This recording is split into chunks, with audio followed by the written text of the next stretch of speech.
आत्मा के विरुद्ध निंदा। दूसरा, आत्मा में बपतिस्मा। पहला कुरिन्थियों 12:13। क्योंकि हम सब ने, क्या यहूदी क्या यूनानी, एक ही आत्मा के द्वारा एक ही देह होने के लिए बपतिस्मा लिया। यहां पर विभिन्न विचार हैं, दो मुख्य विचार जिसकी हम चर्चा करेंगे। पहला विचार है कि आत्मा में बपतिस्मा परिवर्तन के संरूप है। दूसरे शब्दों में, जब आप विश्वास में यीशु मसीह को ग्रहण करते हैं तो उस क्षण आपका आत्मा में बपतिस्मा हो जाता है। यह समरूपी है, यह उसी समय होता है। दूसरा विचार यह है कि आत्मा में बपतिस्मा परिवर्तन के पीछे है। कई लोग विश्वास करते हैं कि जब आप विश्वास में प्रभु यीशु मसीह को ग्रहण करते हैं तो आपका आत्मा में दूसरा बपतिस्मा होता है। मैं चाहता हूं कि आप दोनों के बारे में सोचें। लोग कहते हैं कि चेलों ने अपने उद्धार के पुनर्जन्म का अनुभव पेंतीकुस्त से पहले किया। दूसरे शब्दों में, चेले आत्मा को ग्रहण करने से पहले ही बचाए जा चुके थे, जैसे कि पेंतीकुस्त से पहले हुआ। और इसी कारण यीशु मसीह ने चेलों से कहा था कि आत्मा द्वारा बपतिस्मा लेने की प्रतीक्षा करो, क्योंकि कुछ और भी होने वाला था। यद्यपि उनका पुनर्जन्म हो चुका था, उनका परिवर्तन हो चुका था, लेकिन कुछ और होने वाला था। चेलों ने फिर पुनर्जन्म के बाद आत्मा का बपतिस्मा लिया। तो चेलों के लिए उन्होंने पुनर्जन्म के बाद आत्मा में दूसरा बपतिस्मा लिया। तो पीछे होने वाला दूसरे बपतिस्मा का यह तरीका प्रेरितों की काम की पुस्तक में दोहराया गया है। प्रेरितों के काम 8, 10, 19। ये संक्षिप्त भाग में यहां पर पढ़ूंगा। प्रेरितों के काम 8 अध्याय 12 से 17 का अंत का आधा भाग। जब वो यहां आए तो उन्होंने उनके लिए प्रार्थना की कि वो पवित्र आत्मा पाएं, क्योंकि वो अब तक उनमें से किसी पर भी न उतरा था। उन्होंने तो केवल यीशु मसीह के नाम से लिया था।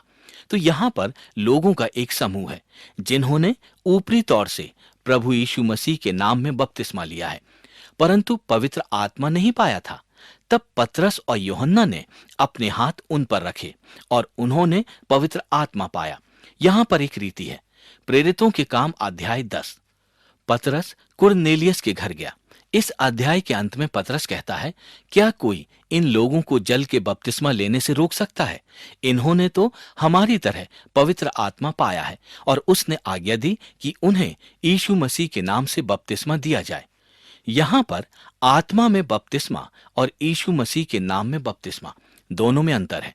प्रेरितों के काम अध्याय 19 के आरंभ में हम देखते हैं, पौलुस इफिसुस में आया और कई चेलों को देखकर उसने कहा, क्या तुमने विश्वास करते समय पवित्र आत्मा पाया? उन्होंने कहा, नहीं, हमने तो पवित्र आत्मा की चर्चा भी नहीं सुनी। पौलुस ने फिर पूछा, तुमने किसका बपतिस्मा लिया? उन्होंने उत्तर दिया, यूहन्ना का बपतिस्मा।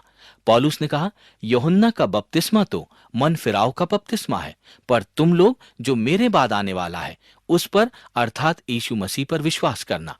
पौलुस ने उन पर हाथ रखे तो उन पर पवित्र आत्मा उतरा और वे विभिन्न भाषाओं में बोलने लगे और भविष्यवाणी करने लगे। वे सब लगभग 12 पुरुष थे। तो आपके सामने ये रीति है कि प्रभु यीशु मसीह के नाम में बपतिस्मा है और फिर आत्मा में बपतिस्मा है। जबकि आत्मा उन पर उतरा या उन्होंने आत्मा में बपतिस्मा लिया तो वो विभिन्न भाषाओं में बोलने लगे और भविष्यवाणी करने लगे। तो क्या आत्मा में बपतिस्मा परिवर्तन के समय होता है या परिवर्तन के बाद? मैं यहां पर आत्मा के बपतिस्मे की व्याख्या करना चाहता हूं। नए नियम में 7 विभिन्न स्थानों में या तो आत्मा द्वारा बपतिस्मा या आत्मा में बपतिस्मा के बारे में लिखा है और उसी मूल भाषा का प्रयोग हुआ है जो नए नियम में प्रयुक्त हुई थी। आत्मा द्वारा बपतिस्मा या आत्मा में बपतिस्मा। पहले 4 वर्णन यूहन्ना बपतिस्मा देने वाले से हैं। ये चारों पद्यांश एक दूसरे के समानांतर हैं।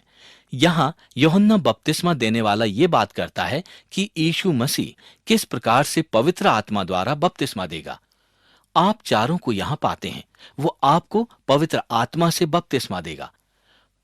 आगे 2 बार आप इस वाक्यांश को पेंतीकुस्त के पर्व पर पाते हैं। यीशु मसीह अपने चेलों से कहते हैं कि यूहन्ना तो जल से बपतिस्मा देता है, पर कुछ ही दिनों में तुम पवित्र आत्मा से बपतिस्मा पाओगे। फिर प्रेरितों के काम 11:16। तब मुझे प्रभु का ये वचन याद आया जो उसने कहा कि यूहन्ना ने तो पानी से बपतिस्मा दिया, परंतु तुम पवित्र आत्मा से बपतिस्मा पाओगे। पेंतीकुस्त की ओर संकेत करते हुए दोनों ये बात कही गई है कि चेले किस प्रकार से पवित्र आत्मा से बपतिस्मा पाएंगे। और फिर एक बार पौलुस लिखता है कि हम सब ने एक ही आत्मा द्वारा एक ही देह में, चाहे यहूदी या अन्य जाति, दास या स्वतंत्र, बपतिस्मा पाया और एक ही आत्मा हम पर उंडेला गया। इन सातों अंशों पर आधारित होकर क्या हम कोई निष्कर्ष निकाल सकते हैं?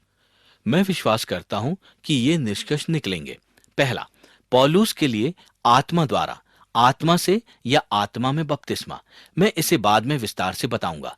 पौलुस के लिए आत्मा द्वारा, आत्मा में या आत्मा से बपतिस्मा परिवर्तन के साथ ही होता है। पहला कुरिन्थियों 12:13 में वो कहता है, हमने एक ही आत्मा द्वारा एक ही देह के लिए बपतिस्मा लिया। हम सब ने एक ही आत्मा द्वारा एक ही देह होने के लिए बपतिस्मा लिया। अब वो लोग जो कहते हैं कि एक उत्तरवर्ती बपतिस्मा है, दूसरे लोग आत्मा द्वारा या आत्मा में बपतिस्मे की बात करते हैं, परंतु वास्तव में इस अंतर को सिद्ध नहीं कर सकते, क्योंकि नए नियम की मूल भाषा के अनुसार वो एक दूसरे को इन विभिन्न परिस्थितियों में देख रहे हैं। कुरिन्थिस में विश्वासियों को पौलुस कह रहा है कि जब उन्होंने यीशु मसीह को ग्रहण किया तो उनका एक आत्मा एक देह होने के लिए बपतिस्मा हो गया। इसका मतलब है कि जब वो मसीही हुए तब उनका बपतिस्मा हुआ। ऐसा नहीं है कि आप में कुछ ने आत्मा से बपतिस्मा लिया और कुछ ने नहीं लिया। हम सब ने एक आत्मा द्वारा एक देह होने के लिए बपतिस्मा लिया। पौलुस सही कह रहा है। अब पेंतीकुस्त के बारे में क्या? वहां चेलों के साथ क्या हो रहा था? हाँ, चेलों का पुनर्जन्म हुआ। पेंतीकुस्त से पहले उनका नए सिरे से जन्म हुआ। हमें ये प्रश्न पूछने की आवश्यकता है कि क्या इस कहानी का वृत्तांत निर्देशात्मक है? दूसरे शब्दों में, क्या हर विश्वासी के लिए ये कहानी निर्देशात्मक है? हर विश्वासी के साथ यही होता है। वो प्रतीक्षा करते हैं और पवित्र आत्मा द्वारा बपतिस्मा पाते हैं। जो चेलों के साथ हुआ वो हर विश्वासी के साथ हुआ। मैं सोचता हूं कि ये उत्तर सही नहीं है। पेंतीकुस्त छुटकारे के इतिहास में एक अनोखा परिवर्तन दिखाता है। ये उन सब चीजों पर आधारित है जिन्हें हम देख चुके हैं। निश्चित रूप से पेंतीकुस्त के समय कुछ हो रहा है जो अवर्णनीय तौर पर अनोखा है। यीशु मसीह के चेले वाचा के परिवर्तन काल में रह रहे थे। मेरे साथ इसका अनुसरण करें। यहां इससे मेरा अर्थ यह है कि यीशु मसीह के बारे में वो नई वाचा को समझते थे। वो एक उन्नत मसीहा में विश्वास करते थे। इन सब के होने से पहले ही वो यीशु मसीह में विश्वास करते थे, परंतु आत्मा के बारे में पेंतीकुस्त तक वो तब तक पुरानी वाचा के अनुभव के साथ ही रह रहे थे। प्रेरितों के काम अध्याय 2 में इस नई वाचा की चित्रावली में आत्मा अभी तक नहीं था। मेरे साथ अनुसरण करें कि पेंतीकुस्त में आत्मा की पुरानी वाचा के रूप के 7 चेले अब आत्मा के एक नए वाचा के अनुभव वाले चेले हो गए हैं। क्या ये समझ में आता है? प्रेरितों के काम 2 में उनके लिए पहली बार जो हुआ वो बिल्कुल नया था। इन चेलों के पास यीशु मसीह में विश्वास तो था, पर वो अभी तक आत्मा के पुरानी वाचा के अनुभव के साथ रह रहे थे। और प्रेरितों के अध्याय 2 में कुछ अनोखा हुआ, जहां वाचा एक नए रूप में परिवर्तित हो रही थी। परिणाम स्वरूप यहां पर छुटकारे के इतिहास में हो रहे अनोखे विस्थापन में मैं नहीं सोचता कि कोई समानता है। मैं विश्वास नहीं करता कि उस समय चेलों में और हम में कोई समानता है। हम में से कोई भी ऐसा नहीं है जो किसी समय यीशु मसीह के अनुयायी होने के नाते आत्मा के पुरानी वाचा के अनुभव के साथ रहे हों। हम में से कोई भी नहीं। ये ऐसा नहीं है जो हम प्राप्त कर चुके हैं। इसके बजाय जब हम यीशु मसीह के पास आते हैं, और पेंतीकुस्त के दिन बिल्कुल ऐसा ही हुआ, जब पतरस प्रचार करता है और 3000 लोग बचाए जाते हैं, तब क्या होता है? वो क्या प्राप्त करते हैं? वो पवित्र आत्मा के वरदान को प्राप्त करते हैं जब वो बचाए जाते हैं। ठीक यहां पर यीशु मसीह और आत्मा एक के लिए दो। यीशु मसीह और आत्मा दोनों अपने परिवर्तन के अनुभव में हैं। यही ढंग हम इसके बाद से नई वाचा में हर जगह देखेंगे। प्रेरितों के काम में लिखे उन दूसरे अनुभवों के बारे में क्या? प्रेरितों के काम अध्याय 8 के बारे में क्या? अध्याय 10 के बारे में क्या? अध्याय 19 के बारे में क्या? सबसे रोचक बात यह है कि अगर आप इन तीनों अनुभवों को देखें तो आपको पता चलेगा कि इनमें से कोई भी अनुभव आत्मा में बपतिस्मा के बारे में बात नहीं करता है। इसके स्थान पर जो हो रहा है वो यह है कि आत्मा का नई वाचा को समझने की प्रक्रिया सरलता और स्पष्टता से आत्मा की योजना का अनुसरण करता है। इससे मेरा तात्पर्य यह है कि प्रेरितों के काम अध्याय 8 में प्रतिज्ञा के अनुसार सामरी लोग आत्मा को पाते हैं। आत्मा तुम पर आएगा और यरूशलेम में तुम साक्षी होगे और यहूदिया और सामरिया में साक्षी होगे। जैसे जैसे सुसमाचार नए लोगों तक पहुंचता है, प्रेरितों के काम अध्याय 10 हम देखते हैं कि परमेश्वर का आत्मा अन्य जातियों पर भी आ रहा है। प्रेरितों के काम में ये तो पूरे चित्रांकन को खोल देता है। ये हमें निर्देशात्मक अनुभव नहीं दे रहा है कि यहां से अब हर चीज कैसे होगी। यहां तो पहली बार हम आत्मा की योजना को अनावृत होता देख रहे हैं। प्रेरितों के काम 1 और 8 में अनावरण के तथ्य के अतिरिक्त 10 और 19 अध्यायों में वो केवल पवित्र आत्मा के बारे में ही पहली बार नहीं सुन रहे थे, वो तो यीशु मसीह के बारे में भी पहली बार सुन रहे थे। प्रेरितों के काम 10 ये तो परमेश्वर से डरने वाली अन्य जातियां हैं। पतरस इनके पास आता है और एक ही समय में इन्हें यीशु मसीह और आत्मा के बारे में बताता है। प्रेरितों के काम 19 वही चित्रांकन थे, वही लोग हैं जिन्होंने यूहन्ना का बपतिस्मा लिया। वो उनसे कहते हैं, नहीं, तुम्हें यीशु मसीह में बपतिस्मा लेने और आत्मा की आवश्यकता दोनों ही एक ही समय में है। मैं सोचता हूं कि नया नियम परिवर्तन के बाद ढूंढे जाने वाला आत्मा का दूसरा उत्तरवर्ती बपतिस्मा के बारे में शिक्षा नहीं देता। अगर ये इतना आवश्यक था तो ये बहुत स्पष्ट है कि धर्मशास्त्र इसे हमें क्यों नहीं सिखाता। इसके बदले नया नियम हमें उस बपतिस्मे के बारे में सिखाता है जो परिवर्तन के समय आत्मा द्वारा होता है। मैं जानता हूं कि कई ऐसे लोग हैं जो शायद ये कहेंगे, मुझे दूसरा अनुभव हुआ है।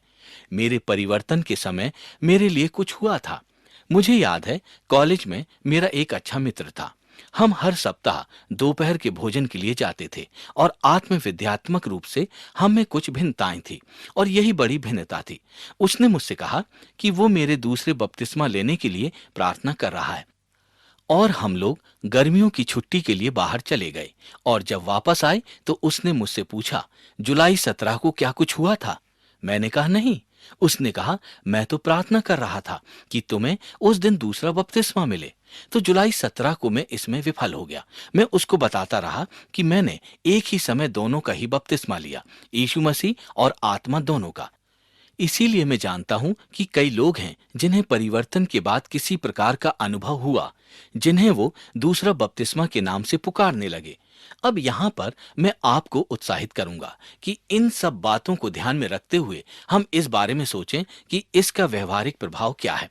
पहला, मैं सोचता हूं कि यीशु मसीह के अनुयायी होने के नाते हमें अपने बपतिस्मे में विश्वास करना चाहिए और इससे मेरा यह अभिप्राय है कि जब हम यीशु मसीह को ग्रहण करते हैं तो हम परमेश्वर का आत्मा भी लेते हैं। आत्मा का चौथाई या आधा भाग नहीं। जब हम यीशु मसीह में विश्वास लाते हैं तो हम परमेश्वर का आत्मा पाते हैं। नए वाचा के विश्वासियों के लिए आत्मा में बपतिस्मा एक विशिष्ट वरदान है। पुरानी वाचा के लिए यह नहीं होता है। नई वाचा के विश्वासी और आत्मा में बपतिस्मा तो नई वाचा के विश्वासियों के लिए एक विश्वसनीय वरदान है। दूसरे शब्दों में हम सबके पास ही है। पौलुस जो कुरिन्थियुस में कह रहा है उसका पूर्ण तथ्य यही है। तुम सबका एक ही देह में बपतिस्मा हुआ है, तो अपने बपतिस्मे में विश्वास रखो और जब आत्मा ने आपकी आंखें खोली और आपके मन को नया किया तो वो आपके अंदर रहने लगा। इसमें विश्वास रखें। दूसरा, उत्कृष्ट मसीहत से सावधान रहें। दूसरे बपतिस्मे की जब हम बात करते हैं तो जिस एक बात से मैं डरता हूं वो ये है कि हम मसीहत में दो खानों की प्रणाली बना लेते हैं। जहां कुछ लोगों ने एक बपतिस्मे का अनुभव किया तो दूसरे ने दो बपतिस्मों का अनुभव किया और कई लोग आत्मिक स्तर तक नहीं पहुंच पाए और यही चीज मसीहत की दो वर्गीय प्रणाली बना देती है जिसे नया नियम नहीं सिखाता है। ये ऐसा नहीं सिखाता है और चर्च के लिए ये बहुत हानिकारक है।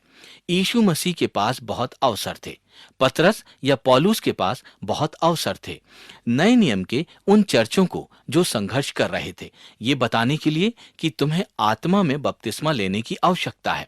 प्रकाशित वाक्य दूसरे और तीसरे में इन चर्चों को ये बताने के लिए कि तुम्हें आत्मा में बपतिस्मा लेने की आवश्यकता है, यीशु मसीह के पास अवसर थे। पर वो ऐसा नहीं कहता। यहां पर दो वर्गीय मसीहत की स्थापना नहीं हो रही है। पर यहां मैं सावधान होना चाहता हूं कि आपको परिवर्तन के बाद भी किसी प्रकार का अनुभव हुआ हो तो मैं आपको प्रोत्साहित करना चाहता हूं, और वास्तव में ये मेरे और उनके बारे में है जिनको शायद दूसरा अनुभव ना हुआ हो, कि आप मेरे निर्णय में सावधान रहें। धर्मशास्त्र से समझौता करने की हमें जरूरत नहीं है, और मैं विश्वास नहीं करता कि धर्मशास्त्र ने आत्मा में दोबारा बपतिस्मे के बारे में अधिपत्र दिया है। इसके साथ ही हम यीशु मसीह में एक दूसरों के अनुभव को अस्वीकार करके एक दूसरे को उत्साहित नहीं करते। अगर आपको किसी प्रकार का दूसरा, तीसरा या चौथा अनुभव हुआ है परिवर्तन के बाद, यदि आपके जीवन में कुछ हुआ है, तो मैं उससे इनकार नहीं करता हूं। शायद आपके जीवन में कुछ हुआ होगा, पर मैं सोचता हूं कि बाइबल के अनुसार इसको आत्मा में बपतिस्मा कहना बुद्धिमानी नहीं होगी। इसके बजाय शायद कुछ और दूसरी चीजें हो सकती हैं जिन्हें बाइबल के अनुसार आप कह सकते हैं। हाँ, निश्चय ही आत्मिक चिन्ह है। अपने आत्मिक जीवन में हम ऐसे समय से गुजरते हैं जहां परमेश्वर का आत्मा हमें परिवर्तित करता है। अगला चित्रांकन, आत्मा को खोजने में सक्रिय रहें। कई बार लोगों से यह कहा जाएगा, ये इस प्रकार से कार्य करता है। कई बार लोगों को बताया जाएगा कि उन्हें बपतिस्मा लेने की जरूरत है, उन्हें पवित्र आत्मा के बपतिस्मा लेने की जरूरत है, तो उन्हें ये सब करने के लिए प्रोत्साहित करना चाहिए। अपने सब पापों को स्वीकार करें, अपने जीवन में बचे हुए पापों के लिए पश्चाताप करें, यीशु मसीह में अपने पापों की क्षमा के लिए विश्वास करें। अपने जीवन के वो क्षेत्र जो उसके अधिकार के नीचे नहीं रहे हैं, उन्हें परमेश्वर की सेवा के लिए अर्पित करें। अपने आप को पूरी तरह से यीशु मसीह को दे दें, उसकी सेवा कार्य के लिए दे दें। अगर आप ये सब कार्य करते हैं तो ये बहुत बड़ी बात है। विश्वास रखें कि वो आपको एक नई शक्ति देगा और प्रचार के कार्य के लिए आपको नए वरदानों से तैयार करेगा। निश्चित रूप से आप ये करिए, और जब आप ये करते हैं तो आश्चर्यचकित मत होना जब कुछ बड़ा कार्य होता है। जब हम कहते हैं कि हमारे जीवन के कई कार्य क्षेत्र ऐसे हैं जो उसकी आत्मा के अधिकार में नहीं है, तो हम पूर्ण रूप से अपने आप को उसे समर्पित करते हैं और अपने अस्वीकृत पापों से छुटकारा पाते हैं। इस प्रकार की तैयारी से हमारे जीवन में आत्मा का चलन शुरू हो जाता है, तो ये अच्छी बात है। परंतु उन अनुभवों के बारे में बात करते हुए हमें बाइबल द्वारा बताए गए रूप में होने की आवश्यकता है। इन अनुभवों के बारे में बपतिस्मा के समान बात करने का धर्म पुस्तक में कोई भी विचारधारा नहीं है। इसके बजाय धर्म पुस्तक में दूसरे प्रकार की शब्दावली है, जैसे अभिषेक, आत्मा से भर जाना, परिपूर्ण, परमेश्वर में विकास और आत्मा की परिपूर्णता में एक नया कदम। ये दूसरे प्रकार की शब्दावली है। वो ये शब्द हैं जो ज्यादा बाइबल संबंधी हैं और एक अच्छे व बेहतर रूप से प्रयुक्त होते हैं, क्योंकि आत्मा में बपतिस्मा निश्चित रूप से परिवर्तन के बाद में कुछ होने से संबंधित नहीं है। परिवर्तन में ये होता है। तो आत्मा के साथ अपने अनुभवों के बारे में बात करते हुए बाइबल विषयक हो। आत्मा के फलों को खोजते रहें और आत्मा की परिपूर्णता पर ध्यान केंद्रित करें। हम कैसे जानेंगे कि आत्मा हमारे जीवन में काम कर रहा है? आत्मा फल लाता है और हमें परिपूर्ण करता है। मैं वास्तव में सोचता हूं कि आत्मा से परिपूर्ण होना ही वो अनुभव है जिसे मनुष्य अपने दूसरे अनुभव में महसूस करता है। ये तो अलौकिक परिपूर्णता है। ये एक परिपूर्णता है जो किसी पर आती है और उसको बदल देती है और लोगों को प्रचार संबंधी कार्यों के लिए बिल्कुल नए ढंग से अधिकृत करता है। तो अगर आपको दूसरा अनुभव हुआ है तो वचन पर आधारित आपके लिए मेरा प्रोत्साहन यह होगा कि आप वास्तव में वचन को ध्यानपूर्वक देखें और पता करें कि वचन उस अनुभव का कैसे व्याख्यान करता है, क्योंकि आत्मा में बपतिस्मा उसको समझाने के लिए सबसे उत्तम तरीका नहीं है। मैं आपको इस बात के लिए भी प्रोत्साहित करूंगा कि आप दूसरों को मसीहत के दो वर्गीय प्रणाली में न देखें और लोगों से न कहें कि उन्हें आत्मा में बपतिस्मा की आवश्यकता है, ताकि वो उसी स्तर पर आ जाएं जिस पर आप हैं। मैं सोचता हूं कि हमारे लिए ये अच्छा है कि हम एक दूसरे को यीशु मसीह के लिए बाध्य करें और एक दूसरे को आत्मा की खोज के लिए प्रोत्साहित करें, पर एक गलत ढंग से नहीं। अगर आपको उस प्रकार का दूसरा अनुभव, तीसरा अनुभव या चौथा अनुभव नहीं हुआ है, तो आप दूसरों के बारे में निर्णय लेने में सतर्क रहें। इन चीजों के द्वारा सोचने के लिए दूसरों की सहायता करें, पर अपने जीवन में आत्मा को ढूंढें। ज्यादा, ज्यादा और ज्यादा ढूंढें, जो आत्मा की परिपूर्णता की अगली तस्वीर की ओर हमें ले जाती है। मदिरा पीकर मतवाला ना हो या व्यभिचार में आनंदित ना हो, इसके बदले आत्मा से परिपूर्ण हो। यहां पर एक बहुत बड़ी आज्ञा है, परिपूर्ण हो। यह अनिवार्य है। आत्मा से परिपूर्ण होना आदेश नहीं है, सुझाव नहीं है, ये कोई नम्रता से दी हुई परामर्श नहीं है। आत्मा से परिपूर्णता कोई विकल्प नहीं है, ये तो आज्ञा है जिसको मानना है। परमेश्वर के अनुयायी होने के निमित्त हम प्रत्येक को आत्मा से परिपूर्ण होने का निश्चय करना है। ये बहुवचन है, तुम परिपूर्ण हो जाओ। ये चित्रांकन बहुवचन है, एक वचन नहीं। आत्मा चर्च को परिपूर्ण करता है। हाँ, व्यक्तिगत रूप से आत्मा हमारे जीवनों में कार्य करता है, पर वो एक सामूहिक कार्य भी करता है। आत्मा चर्च को परिपूर्ण करता है। यहां पर अब ये बहुत रोचक हो रहा है। परिपूर्ण हो, आत्मा ये करता है। परिपूर्ण होने के लिए हमें आत्मा की आवश्यकता है। आत्मा पर स्वामित्व नहीं रखना, बजाय आत्मा हम पर ज्यादा स्वामित्व रखती है। पवित्र आत्मा आपको परिपूर्ण कर दे। हमें आत्मा की परिपूर्णता के लिए अपने आप को पूरी तरह से दे देना चाहिए। अपने आप को बिना किसी संकोच के उसको पूरी तरह दे देना चाहिए और उससे कहना चाहिए, मैं कम, तू ज्यादा। मैंने पहले डीएल मूडी के बारे में कहा था। उनके बारे में एक घटना है। एक शहर था जो ये चाहता था कि कोई प्रचारक आए और पुनर्जीवन का प्रचार करे। वो डीएल मूडी के बारे में बात कर रहे थे।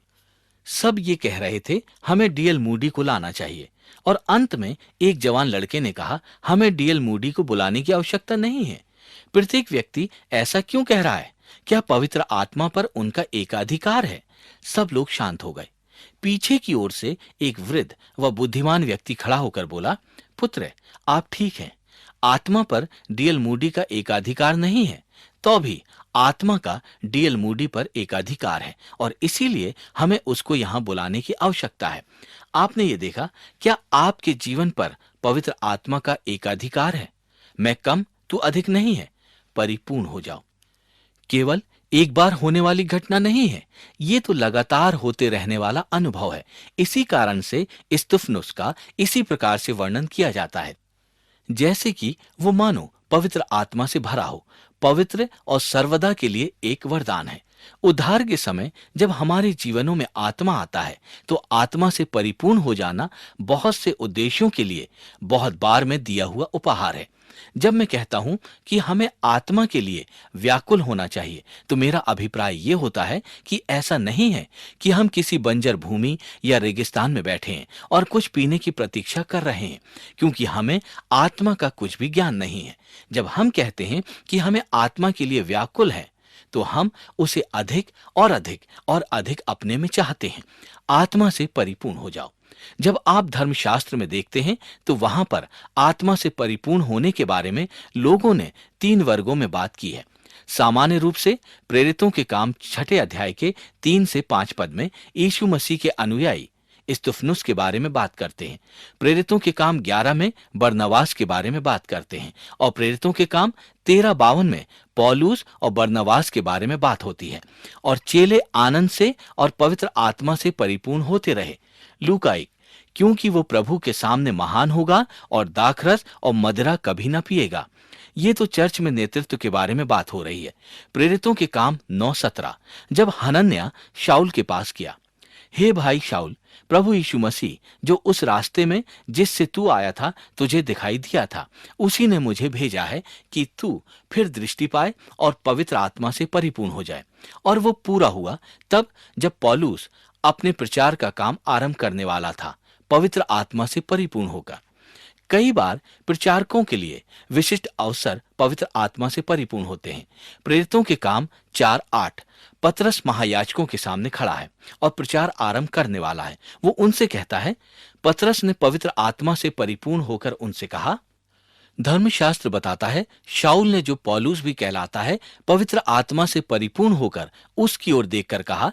जब आप धर्मशास्त्र को आत्मा की परिपूर्णता के बारे में बात करते देखते हैं तो वहां आत्मा का हम पर ज्यादा स्वामित्व होता है। कई बार चर्च के नेतृत्व में विशेष उद्देश्यों के लिए, कई बार विशिष्ट उदाहरणों के लिए, जैसा कि हमने उन 8 विभिन्न उदाहरणों के बारे में बात की थी जब लोग पवित्र आत्मा से परिपूर्ण होकर बोलने लगे थे। मैं सोचता हूं कि परमेश्वर के आत्मा का एक आकस्मिक तत्कालिक महान कार्य होता है जब वो हमें सुसमाचार को बांटने के काम के अवसरों से भरता है। जब आप अपने कार्यस्थल में किसी के साथ या अपने रहने के स्थान में किसी के साथ सुसमाचार को बांटते हैं तो मैं सोचता हूं कि आत्मा का एहसास हमारे साथ रहता है। यहां पर धर्मशास्त्र हमें यही सिखा रहा है, पर केवल सुसमाचार को बांटने के लिए नहीं। एक प्रकार से हम आत्मा में ही चलते हैं। हमारे जीवन पर आत्मा का एक अधिकार होता है। नए नियम में आत्मा की परिपूर्णता के जो 5 परिणाम बताए गए हैं वो ये हैं। पहला, नई आराधना। इफिसियों 5:19-20। आत्मा से परिपूर्ण होते जाओ। आपस में भजन और स्तुति गान और आत्मिक गीत गाया करो। आत्मा हमें आराधना के उद्देश्य के लिए परिपूर्ण करता है। दूसरा, नई सहभागिता। एक दूसरे से बातें करो, अपने मन में प्रभु के सामने गाते रहो। तीसरा, नया आत्मसमर्पण। इफिसियों 5:21। मसीह के भय से एक दूसरे के अधीन रहो।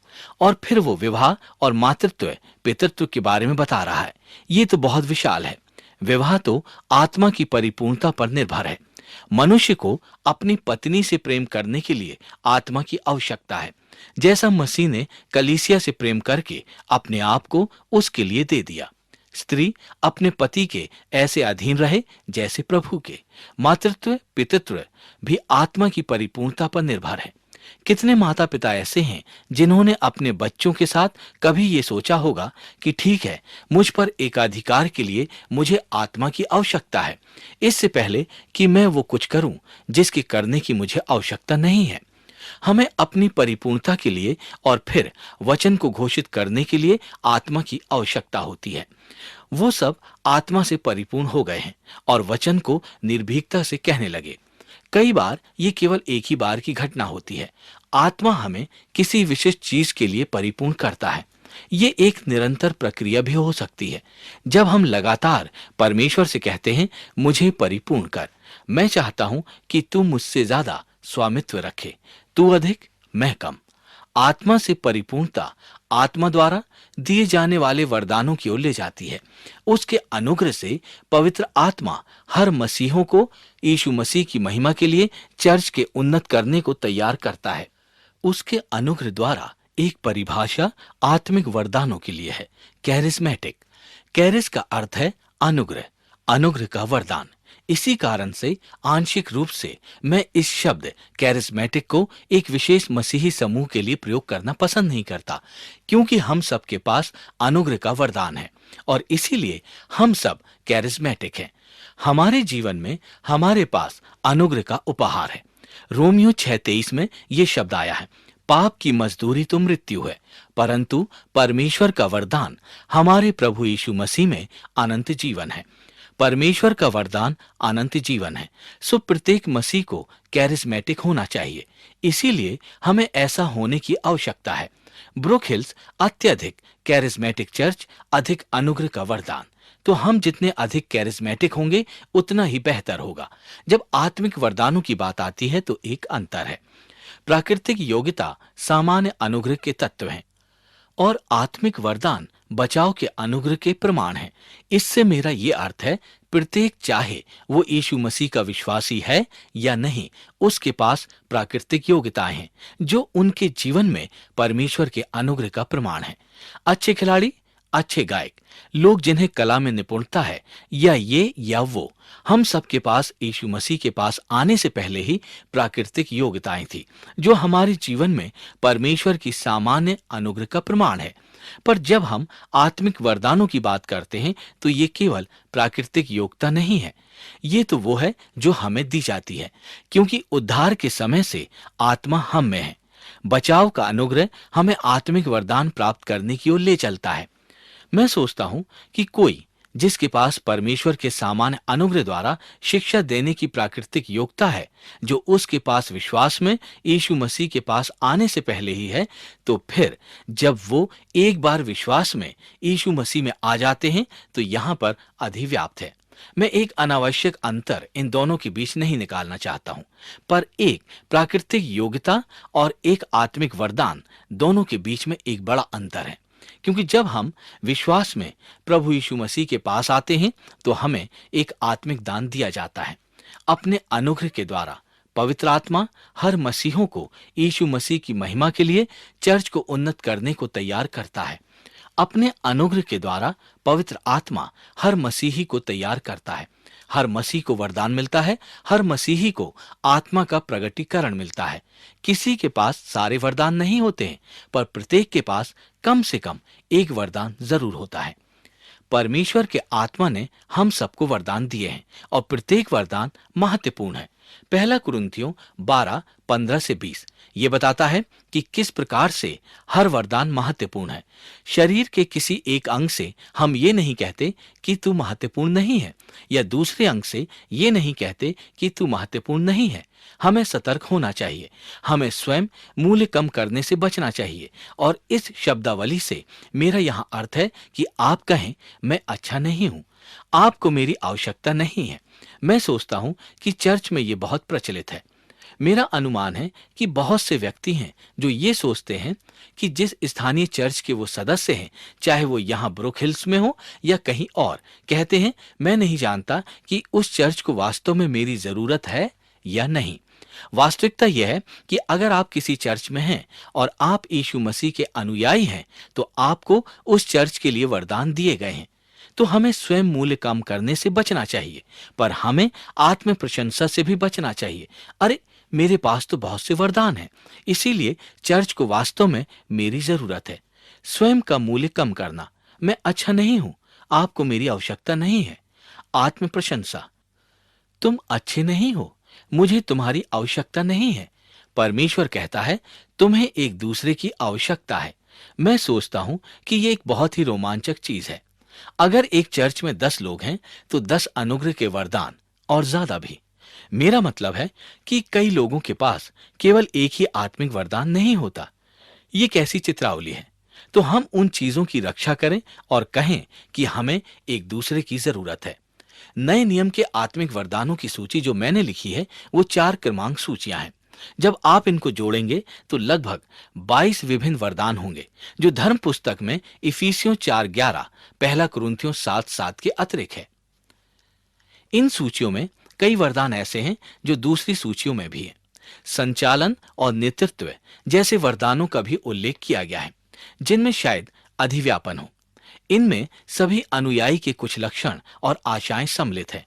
उदाहरण के लिए, शिक्षण एक आत्मिक वरदान है, पर एक दृष्टि से हम सभी को सभी देशों में अनुयायी बनाने की आज्ञा दी गई है। जाकर लोगों को बपतिस्मा देने की आज्ञा और यीशु मसीह का अनुसरण करने के लिए शिक्षा देने की आज्ञा दी गई है। तो हम सबको किसी न किसी रूप में शिक्षा देने की आज्ञा दी गई है। इसका यह अर्थ नहीं है कि हम सब लोग एक समूह को एक निश्चित तरीके से पढ़ाने के लिए वरदान संपन्न है, पर हम सब, अगर हम बालकों को भी यीशु मसीह का अनुसरण करने के लिए पढ़ाते हैं, तो हर माता पिता को परमेश्वर ने यही करने को बुलाया है और यही करने की आज्ञा भी दी है। इसीलिए शिक्षण सेवा का वरदान। आप केवल बैठकर ये नहीं कह सकते कि अच्छा, मेरे पास तो सेवा का वरदान नहीं है, तो मुझे सेवा नहीं करनी है। अगर ऐसा होता तो आपके लिए अच्छा होता। हम सब लोगों को यीशु मसीह के देह के अंग होने के निमित्त सेवा करने की आज्ञा दी गई है। या फिर कुछ लोगों के पास सेवा करने वाला आत्मिक वरदान का अलौकिक दान है। ये एक चीज मुझे बहुत दुख पहुंचाती है, जब लोग बाइबल विषयक कार्य के बारे में कहते हैं, अरे मेरे पास तो बाइबल विषयक कार्य करने का वरदान नहीं है, तो मैं लोगों को यीशु मसीह तक लाने का नेतृत्व नहीं कर सकता। ये एकदम गलत है। अगर आप में परमेश्वर का आत्मा है तो आप लोगों को यीशु मसीह के पास लाने में उनकी अगुवाई कर सकते हैं। परमेश्वर का आत्मा, आप इस योग्य हैं। आप लोगों को यीशु मसीह तक लाने में उनकी अगुवाई करने में स्वतंत्र हैं। आपको लोगों की अगुवाई करने का अधिकार दिया गया है। इसीलिए निश्चित रूप से वरदान देने में विभिन्न मूल्यों का प्रदर्शन किया गया है। पर जिन वरदानों का यहाँ उल्लेख किया गया, उनमें से कुछ तो वास्तव में यीशु मसीह के सभी अनुयायी के लिए है। परिणाम स्वरूप जब आप उन सूचियों को देखते हैं, तो मैं आपको प्रोत्साहित करूंगा कि आप इनको संपूर्ण चीज की तुलना में अधिकतर समझाने वाली चीज के रूप में देखें। इससे मेरा अभिप्राय यह है कि मैं सोचता हूं कि नया नियम जिन आत्मिक वरदानों को यहां बता रहा है, उनमें बहुत विविधता है। ये यीशु मसीह के देह की सुंदर और समृद्ध विविधता को दर्शाता है। आत्मा के पास केवल 20 वरदानों का संदूक नहीं है और वो ये कहता है, इस संदूक में से मैं ये निकालता हूं। मैं सोचता हूं कि ये सूचियां उन अनगिनत वरदानों को जिन्हें परमेश्वर का आत्मा देता है उसको समझाता है। और मैं सोचता हूं कि आत्मिक वरदान परीक्षण करता, सर्वेक्षण करता है, वे सहायक हैं। वो इन सब चीजों में से कुछ के बारे में सोचने में हमारे सहायक हैं। पर मैं नहीं सोचता कि हमें कुछ चीजों के लिए जिनका यहां उल्लेख किया गया है सीमित करना चाहिए, क्योंकि परमेश्वर का आत्मा यीशु मसीह की देह में एक समृद्ध और प्रचुर विविधता में से हम में से प्रत्येक को वरदान देता है। ये सब वरदान चर्च को उन्नत करने के लिए दिए गए हैं। आत्मिक वरदान सामान्य भलाई के लिए दिए गए हैं। आत्मिक वरदान परमेश्वर की प्रभुता पर निर्भर करते हैं। वो उन्हें अपनी बुद्धि और इच्छा के अनुसार देता है। आत्मिक वरदान बल में विभिन्न हो सकते हैं। अगर हम अपने वरदान की अवहेलना करेंगे, आत्मिक वरदान मांसपेशियों की तरह हैं। अगर हम अपनी मांसपेशियों का प्रयोग करेंगे तो वे विकसित होंगी और शक्तिशाली होंगी। अगर हम उन मांसपेशियों का प्रयोग नहीं करेंगे तो वो क्षीण रहेंगी। आत्मिक वरदान शक्ति में भिन्न होते हैं। पहला तीमुथियुस 4 और दूसरा तीमुथियुस 1 में इसके बारे में लिखा है। आत्मिक वरदान महत्व में भिन्न हो सकते हैं। दूसरे शब्दों में आप पहला कुरिन्थियों 14 को देखें। मैं चाहूंगा कि आप में से हर कोई अन्य भाषाओं में बात करे, पर इससे ज्यादा मैं चाहूंगा कि आप भविष्यवाणी करें। दूसरे शब्दों में भविष्यवाणी करना बेहतर है, क्योंकि इससे कलीसिया की उन्नति होती है अन्य भाषाएं बोलने से ज्यादा। तो पहला कुरिन्थियों 14 में अन्य भाषाओं में बोलने से ज्यादा भविष्यवाणी को महत्व दिया गया है। आत्मिक वरदानों को खोजने में लगे रहना चाहिए। बड़े वरदानों की उत्सुकता से इच्छा करो, प्रेम का अनुकरण करो और आत्मिक वरदानों की इच्छा करो जो कलीसिया को बहुत उन्नत करता है, उसकी चाह करो। यहां धर्मशास्त्र हमें शिक्षा दे रहा है कि हमें परमेश्वर से वरदानों को मांगना चाहिए, अपने इरादों की जांच करने के लिए, ये कहने के लिए नहीं कि मुझे ये वरदान इस उद्देश्य से दो, परंतु मुझे कलीसिया को बलशाली बनाने के लिए मुझे ये वरदान चाहिए। परमेश्वर मुझे कलीसिया को शक्तिशाली बनाने के लिए वरदान दीजिए। ऐसा करना बाइबल के अनुसार है। आत्मिक वरदानों को आत्म परीक्षण की आवश्यकता है। एक बहुत व्यवहारिक स्तर पर मेरा यह प्रोत्साहन आपके लिए है। परमेश्वर को अपने वरदान दिखाने के लिए पूछिए। सच में परमेश्वर से बुद्धि मांगे। ये एक चीज मुझे बहुत दुख पहुंचाती है जब लोग बाइबल विषयक कार्य के बारे में कहते हैं, अरे मेरे पास तो बाइबल विषयक कार्य करने का वरदान नहीं है, तो मैं लोगों को यीशु मसीह तक लाने में नेतृत्व नहीं कर सकता। ये एकदम गलत है। अगर आप में परमेश्वर का आत्मा है तो आप लोगों को यीशु मसीह के पास आने में उनकी अगुवाई कर सकते हैं। परमेश्वर का आत्मा, आप इस योग्य हैं। आप लोगों को यीशु मसीह तक आने में उनकी अगुवाई करने में स्वतंत्र हैं। आपको लोगों की अगुवाई करने का अधिकार दिया गया है। इसीलिए निश्चित रूप से वरदान देने में विभिन्न मूल्यों का प्रदर्शन किया गया है। पर जिन वरदानों का यहां उल्लेख किया गया, उनमें से कुछ तो वास्तव में यीशु मसीह के सभी अनुयायी के लिए हैं। परिणाम स्वरूप जब आप उन सूचियों को देखते हैं, तो मैं आपको प्रोत्साहित करूंगा कि आप इनको संपूर्ण चीज की तुलना में अधिकतर समझाने वाली चीज के रूप में देखें। इससे मेरा अभिप्राय यह है कि मैं सोचता हूं कि नया नियम जिन आत्मिक वरदानों को यहां बता रहा है, उनमें बहुत विविधता है। ये यीशु मसीह की देह को सुंदर और समृद्ध विविधता को दर्शाता है। आत्मा के पास केवल 20 वरदानों का संदूक नहीं है और वो ये कहता है, इस संदूक से मैं ये निकालता हूं। मैं सोचता हूं कि ये सूचियां उन अनगिनत वरदानों को जिन्हें परमेश्वर का आत्मा देता है उसको समझाता है। और मैं सोचता हूं कि आत्मिक वरदान परीक्षण करता, सर्वेक्षण करता है, वे सहायक हैं। वो इन सब चीजों में से कुछ के बारे में सोचने में हमारे सहायक हैं। पर मैं नहीं सोचता कि हमें कुछ चीजों के लिए जिनका यहां उल्लेख किया गया है सीमित करना चाहिए, क्योंकि परमेश्वर का आत्मा यीशु मसीह की देह में एक समृद्ध और प्रचुर विविधता में से हम में से प्रत्येक को वरदान देता है। ये सब वरदान चर्च को उन्नत करने के लिए दिए गए हैं। आत्मिक वरदान सामान्य भलाई के लिए दिए गए हैं। आत्मिक वरदान परमेश्वर की प्रभुता पर निर्भर करते हैं। वो उन्हें अपनी बुद्धि और इच्छा के अनुसार देता है। आत्मिक वरदान बल में विभिन्न हो सकते हैं। अगर हम अपने वरदान की अवहेलना करेंगे, याद रखिए, आत्मिक वरदान मांसपेशियों की तरह है। अगर हम अपनी मांसपेशियों का प्रयोग करेंगे तो वो विकसित होंगी और शक्तिशाली होंगी। अगर हम अपनी मांसपेशियों का प्रयोग नहीं करेंगे तो वो कमजोर ही रहेंगी। आत्मिक वरदान शक्ति में भिन्न होते हैं। पहला तिमुथियुस 4 और दूसरा तिमुथियुस 1 में इसके बारे में लिखा है। आत्मिक वरदान महत्व में भिन्न हो सकते हैं। दूसरे शब्दों में, आप पहला कुरिन्थियों 14 को देखें। मैं चाहूंगा कि आप में से हर कोई अन्य भाषाओं में बात करे, पर इससे ज्यादा मैं चाहूंगा कि आप भविष्यवाणी करें। दूसरे शब्दों में, भविष्यवाणी करना बेहतर है, क्योंकि इससे कलीसिया की उन्नति होती है। तो पहला कुरिन्थियों 14 में अन्य भाषाओं में बोलने से ज्यादा भविष्यवाणी को महत्व दिया गया है। आत्मिक वरदानों को खोजने में लगे रहना चाहिए। बड़े वरदानों की उत्सुकता से इच्छा करो, प्रेम का अनुकरण करो और आत्मिक वरदानों की इच्छा रखो। जो कलीसिया को बहुत उन्नत करता है उसकी चाह करो। यहां धर्मशास्त्र हमें शिक्षा दे रहा है कि हमें परमेश्वर से वरदानों को मांगना चाहिए। अपने वरदानों की जांच करने के लिए, अपने इरादों की जांच करने के लिए, ये कहने के लिए नहीं कि मुझे ये वरदान इस उद्देश्य से दो। मुझे कलीसिया को बलशाली बनाने के लिए मुझे ये वरदान चाहिए। कहिए, परमेश्वर मुझे कलीसिया को शक्तिशाली बनाने के लिए वरदान दीजिए। ऐसा कहना बाइबल के अनुसार है। लेकिन आत्मिक वरदानों को आत्म परीक्षण की आवश्यकता है। एक बहुत व्यवहारिक स्तर पर मेरा यह प्रोत्साहन आपके लिए है। परमेश्वर को अपने वरदान दिखाने के लिए पूछिए। सच में परमेश्वर से बुद्धि मांगे। परमेश्वर ने आपको जो रुचि, इच्छाएं, आपकी योग्यताएं दी हैं, उनके बारे में सोचें और फिर आप जैसा सेवा करते हैं अपने वरदानों को खोजें। वरदान सेवा के लिए दिए जाते हैं। मैंने अपने जीवन में देखा है कि विभिन्न परिस्थितियों में, विभिन्न स्थानों पर जितना ज्यादा मैंने सेवा का कार्य किया है, उतना ही ज्यादा मुझे एहसास हुआ है कि इन क्षेत्रों में आत्मा ने मुझे वरदान दिया है।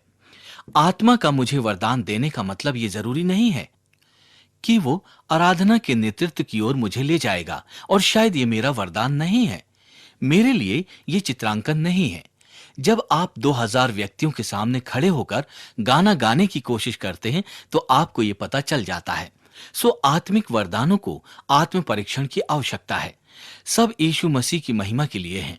आत्मिक वरदान कलीसिया के सिर को ऊंचा करते हैं, क्योंकि वरदान जितना अधिक प्रयोग होंगे उतना ही ज्यादा कलीसिया का सिर जो यीशु मसीह है उन्नत होगा। इफिसियों 4। आत्मिक वरदान यीशु मसीह के आने की प्रतीक्षा करते हैं। पहला कुरिन्थियों 1:7। किसी वरदान में तुम्हें घटी ना हो और तुम हमारे प्रभु यीशु मसीह के प्रकट होने की बाट जोहते रहते हो। पहला कुरिन्थियों 13। हम 1 मिनट में इसके बारे में बात करेंगे। यहां पर एक प्रश्न है और यह बहुत रोचक है। क्या नए नियम में उल्लेखित चमत्कारी वरदान आज कलीसिया में प्रयोग के लिए मान्य है? चमत्कारी वरदानों से मेरा अभिप्राय यह है, कुछ लोग चमत्कारी वरदान बोलते हैं, कुछ लोग असाधारण वरदान बोलते हैं। मतलब विशेष वरदान, अनुबंधित वरदान या आकर्षक वरदान, जो मुझे बिल्कुल भी पसंद नहीं है, क्योंकि ये सब अनुग्रह के वरदान होते हैं जिनको हम संबोधित करेंगे। और मूल रूप से इसके लिए 2 दृष्टिकोण हैं। समाप्ति, इसके अनुसार चमत्कारी वरदान, भविष्यवाणी, अन्य भाषाओं में बोलना, चंगाई चिन्ह और आश्चर्य कर्म प्रेरितों के साथ समाप्त हो गए हैं। इसीलिए कलीसियाओं में आज ये लागू नहीं है। जॉन मैक आर्थर द्वारा एक कथन है, 4 अस्थायी अनुबंधित वरदानों में चमत्कार, चंगाई, अन्य भाषाओं में बोलना और उनका अनुवाद करना शामिल है। इन चारों वरदानों का एक विशिष्ट उद्देश्य था। प्रेरितों को विश्वसनीयता देना, ताकि लोगों को ये मालूम हो जाए कि ये लोग परमेश्वर का सत्य बोलते हैं।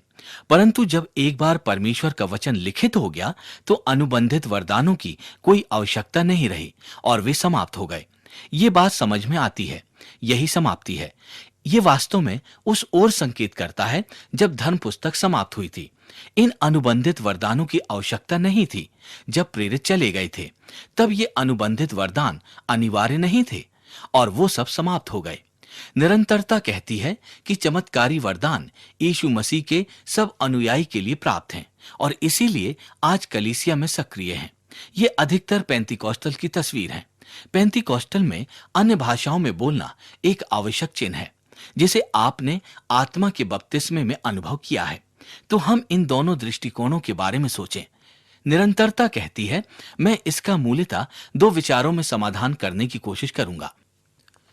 यीशु मसीह और प्रेरितों की सेवकाई का काम बहुत अनूठा था, जिसमें चमत्कारी वरदान शामिल थे। यीशु मसीह को देखें, जिसे परमेश्वर द्वारा मान्यता दी गई। प्रेरितों के काम, दूसरा अध्याय, चमत्कारों द्वारा, आश्चर्य कर्मों द्वारा और चिन्हों द्वारा। प्रेरितों के काम 2:43 और सब लोगों पर भय छा गया। बहुत से अद्भुत कार्य और चिन्ह प्रेरितों द्वारा प्रकट किए गए। पौलुस और बरनबास बड़ी निर्भीकता से परमेश्वर के लिए बोलते थे, जिसने उनको आश्चर्य कर्म करने और चिन्ह प्रकट करने के योग्य बनाकर अपने अनुग्रह के संदेश की पुष्टि की। पौलुस और बरनबास द्वारा अन्य जातियों में भी चमत्कार पूर्ण चिन्ह और कार्य किए जाते थे। तो ये प्रेरितों की विशिष्टता है। दूसरा पहलू यह है कि चमत्कारी वरदान परमेश्वर के द्वारा प्रेरिताई को प्रमाणित करने के लिए दिए जाते थे। इसीलिए जब प्रेरितों की बात आती है तो हम चिन्ह, अद्भुत कार्य और चमत्कारी वरदानों को देखते हैं, क्योंकि परमेश्वर जो प्रेरित कह रहे हैं उसको प्रमाणित करता है। दूसरे शब्दों में उसको मान्यता देता है। वो चीजें जो प्रेरितों पर छाप छोड़ती हैं, चिन्ह, अद्भुत कार्य और चमत्कार, तुम्हारे बीच में बहुत ही दृढ़ता से किए गए। इब्रानियों 2 अध्याय 3 और 4 पद को देखें। परमेश्वर अपनी इच्छा के अनुसार चिन्हों, अद्भुत कामों और नाना प्रकार के सामर्थ के कामों और पवित्र आत्मा के वरदानों के बांटने के द्वारा इसकी पुष्टि करता रहता है। ये उनकी प्रेरिताई को मान्यता दे रहा था।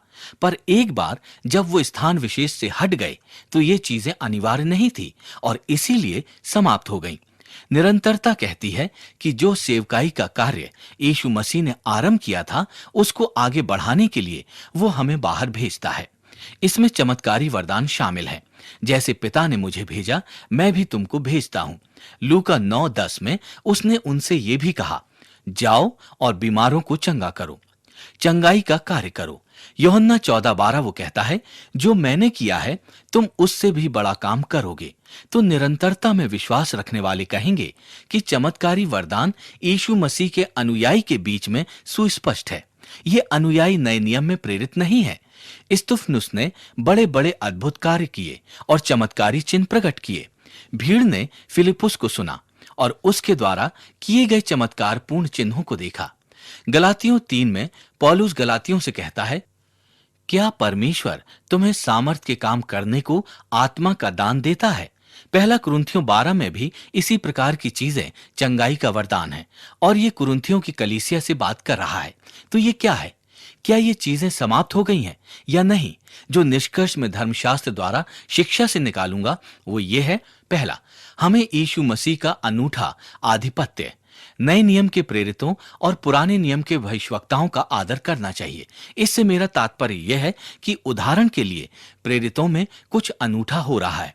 याद रहे कि नए नियम में साधारणतया प्रेरित उनको कहा जाता था जो भेजे जाते थे।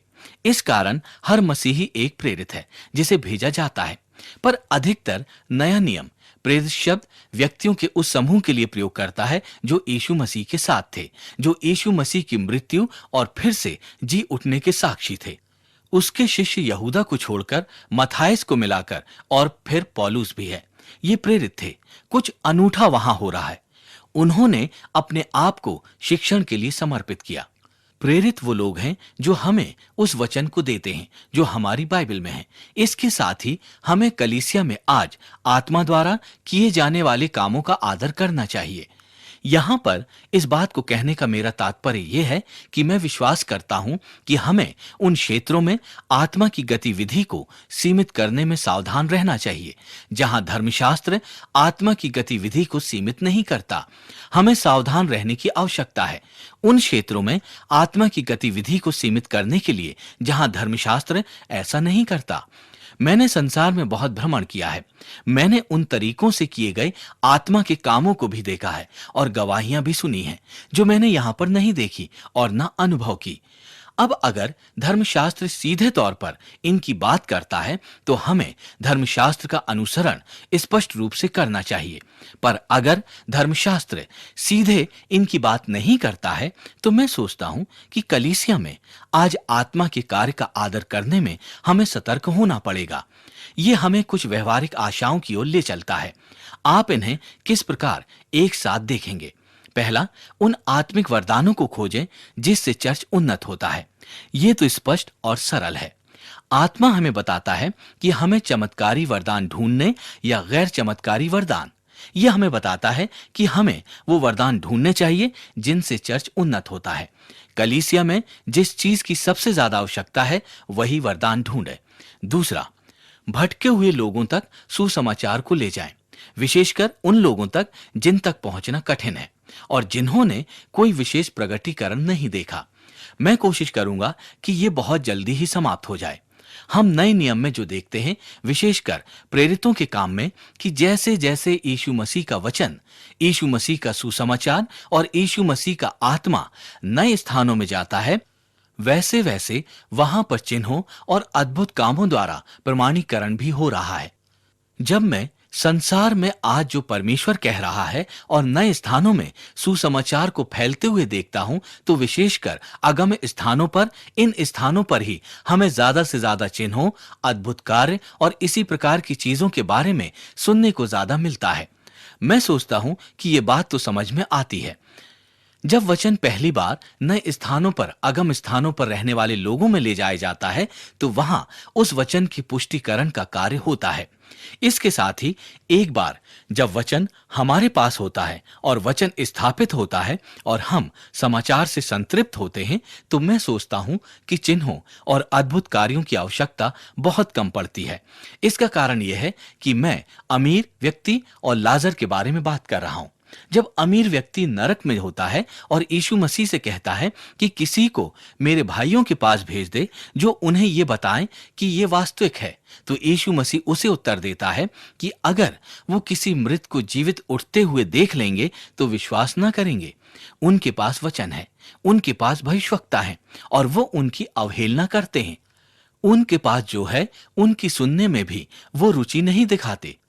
इसी कारण से मैं सोचता हूं कि हमारी संस्कृति में आज अपने चर्च में सभी प्रकार के चिन्हों और अद्भुत कार्यों को देखना हमारे लिए जरूरी नहीं है, क्योंकि हमारे पास वचन है। अगर हम इस वचन में विश्वास करते हैं, अगर हम इस वचन का अनुसरण करेंगे, तो हम परमेश्वर की सामर्थ के कार्यों को देखेंगे। हमने इस वचन की अवहेलना की है। हमें इस वचन की अवहेलना करके चिन्हों और अद्भुत कार्यों को खोजने की आवश्यकता नहीं है। इसी के साथ ही हम भटके हुए और उन लोगों के पास जिन तक पहुंचना कठिन है, जिनको कोई विशेष प्रगटीकरण नहीं हुआ, ऐसे लोगों के पास जाएं और ये कार्य करें। हमें उसके वचन के अधिकार पर विश्वास करना चाहिए, क्योंकि इस वचन में बचाव का अधिकार है। इस धरती के दूरस्थ और सबसे अंधेरे कस्बे में जो सुसमाचार से जितना संभव हो उतना ही दूर है, तो ये सुसमाचार में इतनी शक्ति है, इतनी सामर्थ है जो उन्हें बचा सके। और जब आप उनके पास जाते हैं तो परमेश्वर से कहिए कि वो अपने वचन को वहां सत्यापित करे।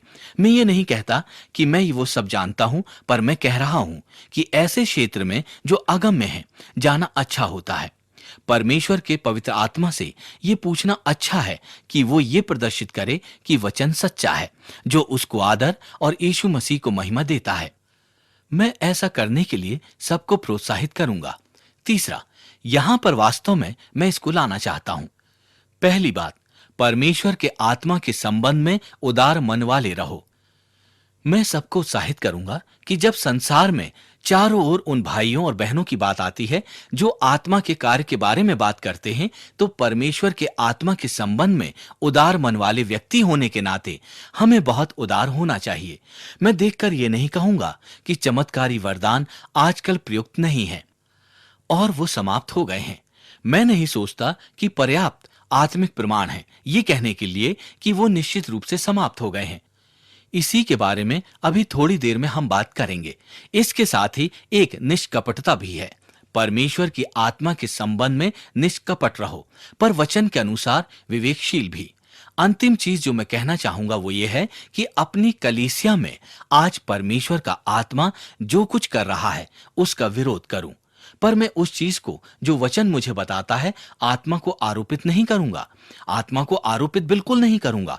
तो मैं सोचता हूं कि हमें बहुत सावधान और विवेकशील रहना है। परमेश्वर के वचन के अनुसार जो ये निश्चित करता है कि हम आत्मा की व्याख्या कर रहे हैं, आत्मा के शब्द उसको आरोपित कर रहे हैं, जो हर संभव हर प्रकार से बाइबल विषयक है। उदार मन पर विवेकशील। मूलतः मैं धर्मशास्त्र में पर्याप्त प्रमाण नहीं देखता हूं कि इन वरदानों को प्रेरितों के बाद समाप्त हो जाना चाहिए था। इसके साथ ही मुझे बहुत से ऐसे प्रमाण भी नहीं मिलते हैं जो ये बताते हों कि इन वरदानों को आगे बढ़ाना जरूरी नहीं है, कि वो निश्चित रूप से किसी विशेष समय तक निरंतर रहेंगे। इसके स्थान पर मैं सोचता हूं कि हमें उदार मन परंतु सावधान होने की आवश्यकता है। वचन के अनुसार विवेकशील होने की आवश्यकता है। ये भविष्यवाणी की तस्वीर की ओर ले चलता है। पहला कुरिन्थियों 13। प्रेम कभी टलता नहीं। भविष्यवाणी हो तो समाप्त हो जाएंगी, भाषाएं हो तो जाती रहेंगी, ज्ञान हो तो मिट जाएगा, क्योंकि हमारा ज्ञान अधूरा है और हमारी भविष्यवाणी अधूरी है। परंतु जब सर्वसिद्ध आएगा तो अधूरा मिट जाएगा। मैंने कुछ पदों को छोड़ दिया है। अब हमें दर्पण में धुंधला सा दिखाई देता है, परंतु उस समय आमने सामने देखेंगे। इस समय मेरा ज्ञान अधूरा है, परंतु उस समय ऐसी पूरी रीति से पहचानूंगा जैसा मैं पहचाना गया हूं। यहां ये उदाहरण है भविष्यवाणी का वरदान। पहला कुरिन्थियों 13 के अनुसार भविष्यवाणी का वरदान अस्थायी है। ये अस्थायी है। भविष्यवाणियां हों तो समाप्त हो जाएंगी। प्रश्न है कि वो कब समाप्त होंगी। यहां पर दो विकल्प हैं। क्या वो तब समाप्त होंगी जब धर्मशास्त्र पूर्ण होगा।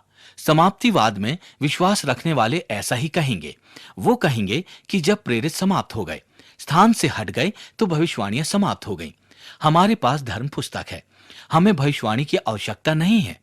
दूसरा विकल्प है जब यीशु मसीह वापस आएगा तब ये समाप्त हो जाएंगी, और ये स्थिति किसी निरंतरवादी को ज्यादा उदार लगेगी। पहला कुरिन्थियों 13 में देखें, भविष्यवाणियां हैं तो समाप्त हो जाएंगी। ये भी लिखा है कि हमारा ज्ञान अधूरा है, हमारी भविष्यवाणियां भी अधूरी हैं, पर जब सर्वसिद्ध आएगा तो अधूरा मिट जाएगा। ये वाद विवाद का विषय है, क्योंकि समाप्तिवाद वाले कहेंगे कि जब सर्वसिद्ध आएगा, ये वचन को पूर्ण होने की ओर संकेत कर रहा है, जब धर्म पुस्तक पूर्ण हो जाएगी। जब सर्वसिद्ध आएगा, मैं इससे सहमत नहीं हूं, क्योंकि पहला कुरिन्थियों 13 में जब सर्वसिद्ध आएगा, मैं सोचता हूं कि जब यीशु मसीह वापस आएगा। मैं सोचता हूं आप जब इस पद्यांश को देखते हैं, अब हमें दर्पण में धुंधला सा दिखाई देता है, परंतु उस समय आमने सामने देखोगे। उस समय मेरा ज्ञान अधूरा है, परंतु इस समय ऐसी पूरी रीति से पहचानूंगा जैसा मैं पहचाना गया हूं। यह हमारी प्रशंसा के बारे में कह रहा है। ये उस समय की बात कर रहा है जब हम यीशु मसीह को देखेंगे, जब हम यीशु मसीह द्वारा पूर्ण रूप से पहचाने जाएंगे और हमारा उद्धार पूर्ण हो जाएगा। पौलुस ने पहला कुरिन्थियों 1:7 के शुरू में जो कहा था, जब उसने हमारी आत्मिक भेंटों के दिए जाने के बारे में कहा था, जब हम उसकी बाट जोहते हैं, उसके प्रकट होने की बाट जोहते हैं, तो भविष्यवाणी का वरदान वास्तव में अस्थायी है। मैं पहला कुरिन्थियों 13 को नहीं मानता, कम से कम निर्णायक तौर पर, निश्चय ही निर्णायक तौर पर, जो हमें बताता है कि जब धर्मशास्त्र पूर्ण हो जाएगा तो भविष्यवाणियां समाप्त हो जाएंगी। अब हम पहला कुरिन्थियों 14:1-5 को देखते हैं। यहां पर भविष्यवाणी की तस्वीर का वर्णन है, और मैं विश्वास करता हूं कि पहला कुरिन्थियों 14 कहता है कि जब तक यीशु मसीह वापस आए, मसीही लोग भविष्यवाणी की वरदान की चाह करते रहेंगे, क्योंकि इससे कलीसिया ऊंची उठती है। यहाँ पर बहुत दिलचस्प बात यह है कि अगर भविष्यवाणी का वरदान है, तो क्या आज कलीसिया में यशाया और इर्मिया हैं जो खड़े होकर परमेश्वर का वचन बोलें, जो उतना ही आधिकारिक हो जितना यशाया और इर्मिया के वचन थे? मैं नहीं मानता कि बाइबल हमें ये सिखा रही है। मैं आपको ये दिखाना चाहता हूं, मैं विश्वास करता हूं कि धर्म पुस्तक ये दिखा रहा है। इसको ऐसे सोचें, भविष्यवाणी को 3 वर्ग में। पहली, झूठी भविष्यवाणी। व्यवस्था विवरण 13, व्यवस्था विवरण 18, इर्मिया 28। ये सब झूठे भविष्यवक्ताओं के बारे में बताते हैं जो झूठ बोलते हैं। झूठी भविष्यवाणी यह है, झूठी भविष्यवाणी में बेईमानी, झूठ शामिल है। इसमें कपटी व्याख्यान शामिल हैं जो किसी भी प्रगटीकरण पर आधारित नहीं है। कपटी व्याख्यान जो किसी भी प्रगटीकरण पर आधारित नहीं है। ये वो कुछ नहीं है जो भविष्यवक्ता के व्याख्यान में परमेश्वर को प्रकट कर रहा है। इसमें कोई प्रगटीकरण नहीं है। वो धोखा दे रहे हैं। वो परमेश्वर के लिए बोलने का दावा करते हैं, जबकि वो उसके लिए बोलते ही नहीं है। और ये ईश्वरीय धर्मशास्त्र की अवहेलना करते हैं। वो ईश्वरीय धर्मशास्त्र को तुच्छ ठहराते हैं और उसकी अवहेलना करते हैं। ये झूठी भविष्यवाणी है। सच्ची भविष्यवाणी वो है जो हम यशाया, इर्मिया और हेजकेल में देखते हैं। परमेश्वर का आत्मा मुझ पर है। इसमें सच्ची भविष्यवाणी में प्रेरित सच्चाई शामिल है। इसमें नई प्रगटीकरण पर आधारित प्रत्यक्ष व्याख्यान शामिल है। इससे मेरा तात्पर्य यह है कि परमेश्वर अपने वचन को प्रकट कर रहा है और भविष्यवक्ता उसे बोल रहे हैं, और इसका परिणाम ईश्वरीय धर्मशास्त्र होता है। भविष्यवक्ता बोलते हैं और हमें धर्म पुस्तक मिलती है। पुराने नियम में भविष्यवक्ता यही करते थे। नए नियम में पुराने नियम के भविष्यवक्ताओं का प्रतिरूप प्रेरित है। पौलुस की ओर से, जो परमेश्वर की इच्छा से यीशु मसीह का प्रेरित आत्मा से परिपूर्ण होकर कहता है। पहला कुरिन्थियों 2:13 को देखें। हम मनुष्यों के ज्ञान की सिखाई हुई बातों में नहीं, परंतु आत्मा की सिखाई हुई बातों में आत्मिक बातों से मिलाकर सुनाते हैं। सो प्रेरित अब वो काम कर रहे हैं जो भविष्यवक्ता कर चुके हैं। आत्मा में रहकर वो बोलते हैं। ये हमें धर्मशास्त्र की उस तस्वीर की ओर ले जाता है जो हमारे पास है। पुराने नियम के भविष्यवक्ता नए नियम के प्रेरित, वो हमें वचन देते हैं जो सत्य है, दोष रहित है। वचन अधिकाधिक और सत्य है। ये परमेश्वर का वचन है, मनुष्य का वचन नहीं है। ये मनुष्यों द्वारा परमेश्वर का वचन है और ये अद्वितीय है। इसके जैसी कोई और पुस्तक नहीं है जिसे हम अपने हाथों में थामते हैं।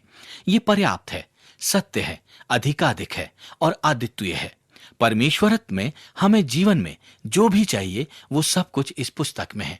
परमेश्वर बैठा नहीं है और ये नहीं सोच रहा है कि हमें देने को वो कुछ भूल गया था और अब उसको इसमें शामिल कर दिया। वो सब कुछ जो हमें चाहिए वो इसमें है। ये पर्याप्त है, ये पूर्ण है। इसके दूसरे भाग की आवश्यकता नहीं है और इसके संशोधन करने की भी जरूरत नहीं है। किसी के द्वारा इसको नवीनतम जानकारी की आवश्यकता नहीं है। बाइबल में सब कुछ है। तो झूठी भविष्यवाणियां और सच्ची भविष्यवाणियां हैं। पुराने नियम के भविष्यवक्ता नए नियम के प्रेरित हैं। और फिर भविष्यवाणी के वरदान की ये छवि है जिसके बारे में पहला कुरिन्थियों 14 में लिखा है। भविष्यवक्ताओं में से 2 या 3 बोलें और शेष लोग उनके वचन को परखें। यदि दूसरे पर जो बैठा है कुछ ईश्वरीय प्रकाश हो तो पहला चुप हो जाए, क्योंकि तुम सब एक एक करके भविष्यवाणी कर सकते हो ताकि सब सीखें और शांति पाएं। यहां पर किसी स्तर की भविष्यवाणी हो रही है जो पहले 2 वर्गों में से किसी एक में नहीं है। मैं सोचता हूं कि धर्मशास्त्र यहां पर कहता है कि आत्मा द्वारा प्रेरित बात वो कहना जिसे परमेश्वर अपनी आत्मा द्वारा, परमेश्वर का आत्मा तुरंत हमारे मन में डालता है और हम बोलना शुरू कर देते हैं। इसमें स्थापित प्रगटीकरण पर आधारित अप्रत्यक्ष वाणी शामिल है। मेरा मतलब यह है कि यह कोई नया पौलुस नहीं है जो नया प्रगटीकरण कोई पाइप के द्वारा कलीसिया को दे रहा है। ये तो हमसे बात करता है और इस पुस्तक के आधार पर हमें बोलने को प्रेरित करता है और ये परखा हुआ है। ये ईश्वरीय धर्मशास्त्र द्वारा परखा हुआ है। पहला थिस्सलुनीकियों 5:19-21, आत्मा को ना बुझाओ, भविष्यवाणियों को तुच्छ ना जानो, सब बातों को परखो, जो अच्छी है उसे पकड़े रहो। इसीलिए वो कहता है कि दूसरों को जो कहा गया है परखना चाहिए। जब पुराने नियम के भविष्यवक्ता बोलेंगे तो यशाया आकर नहीं कहेगा, आप लोगों को सावधानी से वो परखने की जरूरत है जो मैं कहने वाला हूं। यशाया आकर ये कहेगा, प्रभु महान ये कहता है, सुनो। यही बात नए नियम के प्रेरितों में भी है। जब भी भविष्यवाणी का वरदान प्रयुक्त होता है, वो हमेशा परखा जाता है। इसे परखा जाता है क्योंकि भविष्यवाणी का वरदान अपूर्ण है, ये दोष रहित नहीं है। भविष्यवाणी का वरदान दोषपूर्ण है, ये दोष सक्षम है। दूसरा थिस्सलुनीकियों दूसरा अध्याय 1 से 3। पौलुस उन्हें कुछ ऐसी भविष्यवाणी के बारे में चेतावनी दे रहा है जो गलत थी। ये केवल वचन का पढ़ना या वचन का प्रचार करना ही नहीं है, ये तो एक अलग वरदान है जो रोमियो 12 में है। कुछ लोग सोचते हैं आत्मा उस विचार को कैसे प्रेरित कर सकता है जो दोष सक्षम है, जिसमें त्रुटियां हो सकती हैं। मैं एक विश्वासी परिवार में प्रत्येक रविवार को वचन की शिक्षा देता हूं। क्या यह संभव है कि मैं कुछ दोषपूर्ण कहूं? बिल्कुल, मैं जो भी कहता हूं वो अचूक नहीं है। निश्चित रूप से कई दोष सक्षम चीजें हैं, पर मैं प्रार्थना करता हूं, मैं आशा करता हूं कि परमेश्वर का आत्मा मुझे शिक्षण के लिए प्रेरित करता है। इसी प्रकार से आत्मा भविष्यवाणी को भी प्रेरित करता है, क्योंकि ये उसी स्तर पर नहीं है जैसा ये चित्रांकन है, जो अचूक नहीं है पर आधिकारिक और हमारे लिए सत्य है। ये अचूक आधिकारिक सत्य द्वारा परखा जाता है। नए नियम में आप भविष्यवाणी के वरदान को देखें तो आप देखेंगे कि लोग भविष्य की बातें करते हैं। आप देखेंगे कि लोग अविश्वासियों के पापों को सार्वजनिक रूप से बताते हैं और कलीसिया को प्रोत्साहित करते हैं। इसके दो प्रभाव याद हैं। केवल धर्मशास्त्र ही में हर समय हर परिस्थिति के लिए आधिकारिक सत्य है, इसीलिए वचन को जानो। पुराने नियम के भविष्यवक्ता और नए नियम के प्रेरितों के स्तर की हमें किसी की ना आवश्यकता है, ना ही हमारे पास कोई है। धर्म पुस्तक अच्छी है, ये पर्याप्त है। हमें हर वो चीज जो हमें चाहिए वो इसमें है। ये पुस्तक हमारा अधिकार है, वो नहीं जो आप या मैं कहता हूं। ये पुस्तक हमारा अधिकार है, इसीलिए हम इस वचन को जानते हैं। दूसरा प्रभाव, ये सोचिए कि विशेष समयों में या विशेष परिस्थितियों में बाइबल विषयक सच को लागू करने के लिए आत्मा हमें भविष्यवाणी का वरदान दे सकता है। इसीलिए आत्मा को खोजो। दूसरे शब्दों में मैं सोचता हूं कि धर्मशास्त्र हमें उस समय की छवि दिखा रहा है जब कलीसिया को प्रोत्साहित करने और उन्नत करने के लिए आत्मा वचन पर आधारित किसी को बोलने के लिए उकसा सकता है। कुरिन्थियों 14 में यही बताया गया है। अन्य भाषाओं में बोलने के बारे में क्या है? मैं सोचता हूं कि इस बारे में हम अवश्य ही भ्रमित हैं। मेरा इससे तात्पर्य यह है कि कई व्यक्तियों के लिए अन्य भाषाओं में बोलना व्यक्तिनिष्ठ निश्चितता से चिन्हित है। आप में से कई लोग सोचते हैं कि अन्य भाषाओं में बोलने के बारे में क्या है। प्रश्न ये नहीं है मैं अन्य भाषाओं में बात करता हूं, मैं अपनी निजी प्रार्थना की कोठरी में अन्य भाषाओं में बात करता हूं, या फिर उस चर्च में जिसका मैं एक भाग हूं, मैं अन्य भाषाओं में बात करता हूं। तो फिर ये बात एक प्रश्न के रूप में क्यों देखी जाती है? व्यक्तिनिष्ठ रूप से आपने इसका अनुभव किया है, इसलिए निश्चितता है। समस्या केवल यह है कि मैं यहां सतर्क रहना चाहूंगा। समस्या केवल यह है कि प्रत्येक धार्मिक अनुभव ईश्वरीय नहीं है। तो इसीलिए कि हमने इसका केवल अनुभव किया है, इस बात को सत्य नहीं ठहराता। अन्य भाषाओं में बोलने जैसी और भी प्रथाएं हैं जो संसार के दूसरे धर्मों में प्रचलित हैं, जैसे जादू टोना, इंद्रजाल, तंत्र मंत्र। तो निश्चित रूप से ऐसे धार्मिक अनुभव हैं जो परमेश्वर की आत्मा से नहीं है। इसके साथ ही दूसरों के लिए अन्य भाषाओं में बोलना वस्तुनिष्ठ भ्रम से चिन्हित है। बहुत लोग हैं जो सोचते हैं कि अन्य भाषाओं में बोलना बहुत अद्भुत भयंकर है और हर कीमत पर इससे बचना चाहिए। समाप्तिवाद वाले लोग कहेंगे कि अन्य भाषाओं में बोलना समाप्त हो चुका है, पर मैं वास्तव में विश्वास करता हूं कि अन्य भाषाओं की समाप्ति या भविष्यवाणी की समाप्ति चंगाई के लिए बहुत दृढ़ बाइबल विषयक प्रमाण नहीं है। कोई भी दृढ़ बाइबल विषयक प्रमाण नहीं है। तो फिर इन चीजों के लिए हम क्या सोचते हैं? पेंतीकुस्त के अनुसार अन्य भाषाओं में बोलने को इस प्रकार परिभाषित किया गया है, और ये सुस्पष्ट भाषाएं हैं जो अनुवाद को समर्थन दे सकती हैं। वे सुस्पष्ट भाषाओं में बात करते हैं। प्रेरितों के काम दूसरा अध्याय 1 से 12 में वे ऐसी भाषाओं में बात कर रहे हैं जो विभिन्न देशों के विभिन्न लोगों की समझ में आती हैं। कहीं और उदाहरण के लिए पौलुस कुरिन्थ में कलीसिया से बात करता है। अन्य भाषाओं में बोलना अस्पष्ट भाषाएं हैं जो स्पष्टीकरण को समर्थन देती है, अनुवाद को नहीं। स्पष्टीकरण इसीलिए क्योंकि ये स्पष्ट नहीं है। बिना व्याख्याकार के ये समझ में नहीं आती। भाषाओं में बोलने में प्रार्थना या प्रार्थना शब्दों में होती है, जो बोलने वाले की समझ में नहीं आती है। कोई भी जो अन्य भाषा में बात करता है वो मनुष्यों से नहीं पर परमेश्वर से बात करता है। भाषाओं में बोलना मुख्यतः परमेश्वर की ओर से निर्देशित है। एक प्रार्थना या प्रशंसा जो शब्दों में होती है और वक्ता की समझ में नहीं आती, वो मुख्यतः परमेश्वर द्वारा निर्देशित होती है। पहला कुरिन्थियों 14:19, यदि मैं अन्य भाषाओं में प्रार्थना करता हूं तो मेरी आत्मा प्रार्थना करती है। यह आत्मा में होता है। तो पहला कुरिन्थियों 14 इसके बारे में ही बात करता है। अस्पष्ट भाषाएं, शब्दों में बोले गए प्रशंसा या प्रार्थना, वक्ता द्वारा समझ में ना आना, व्याख्याकार की आवश्यकता, आत्मा में परमेश्वर द्वारा निर्देशित। पहला कुरिन्थियों 14:27, यदि अन्य भाषा में बात करनी हो तो 2 या 3 जन बारी बारी बोलें और एक व्यक्ति अनुवाद करे। परंतु यदि व्याख्या करने वाला ना हो तो अन्य भाषा बोलने वाला कलीसिया में शांत रहे और परमेश्वर से बातें करे। पौलुस कहता है कि अन्य भाषा में बोलने में एक व्याख्याकार की आवश्यकता है, जो कलीसिया को जो बोला गया है उसका सामान्य अर्थ बताता है। अगर कोई व्याख्याकार ना हो तो बोलने वालों को शांत हो जाना चाहिए। एक व्याख्याकार जरूरी होना चाहिए। अन्य भाषाओं में बात करना आत्म संयम द्वारा लक्षणात्मक है। नया नियम हमें उन्मत्त, अनियंत्रित आचरण की गुंजाइश नहीं देता। आत्म संयम आत्मा का एक फल है और ये पहला कुरिन्थियों 14 अध्याय में बताया गया है। कई बार 2 या 2 से अधिक लोग ही अन्य भाषा में बात करेंगे। पेंतीकुस्त के समय भी लोगों ने अन्य भाषाओं में बात करना बंद कर दिया था। तब पतरस ने सुसमाचार का प्रचार करना शुरू किया। भाषाओं में बातें करना, एक व्याख्याकार का होना, आत्म संयम से लक्षणात्मक और अन्य भाषाओं में बोलने द्वारा कलीसिया को उन्नत होना चाहिए और परमेश्वर की महिमा होनी चाहिए। ये सब कलीसिया को बलशाली बनाने के लिए होना चाहिए। इससे कलीसिया को उन्नत और परमेश्वर की महिमा होनी चाहिए। सार्वजनिक रूप से ऐसा होता है। निजी रूप में जो अन्य भाषाओं में बात करता है वो स्वयं को उन्नत करता है, स्वयं से और परमेश्वर से बातें करता है। ऐसा लगता है कि निजी रूप से भाषाओं में बात करने वालों के प्रति पौलुस का विचार अनुकूल था। मैं सोचता हूं कि ये बात एक प्रश्न उठाती है।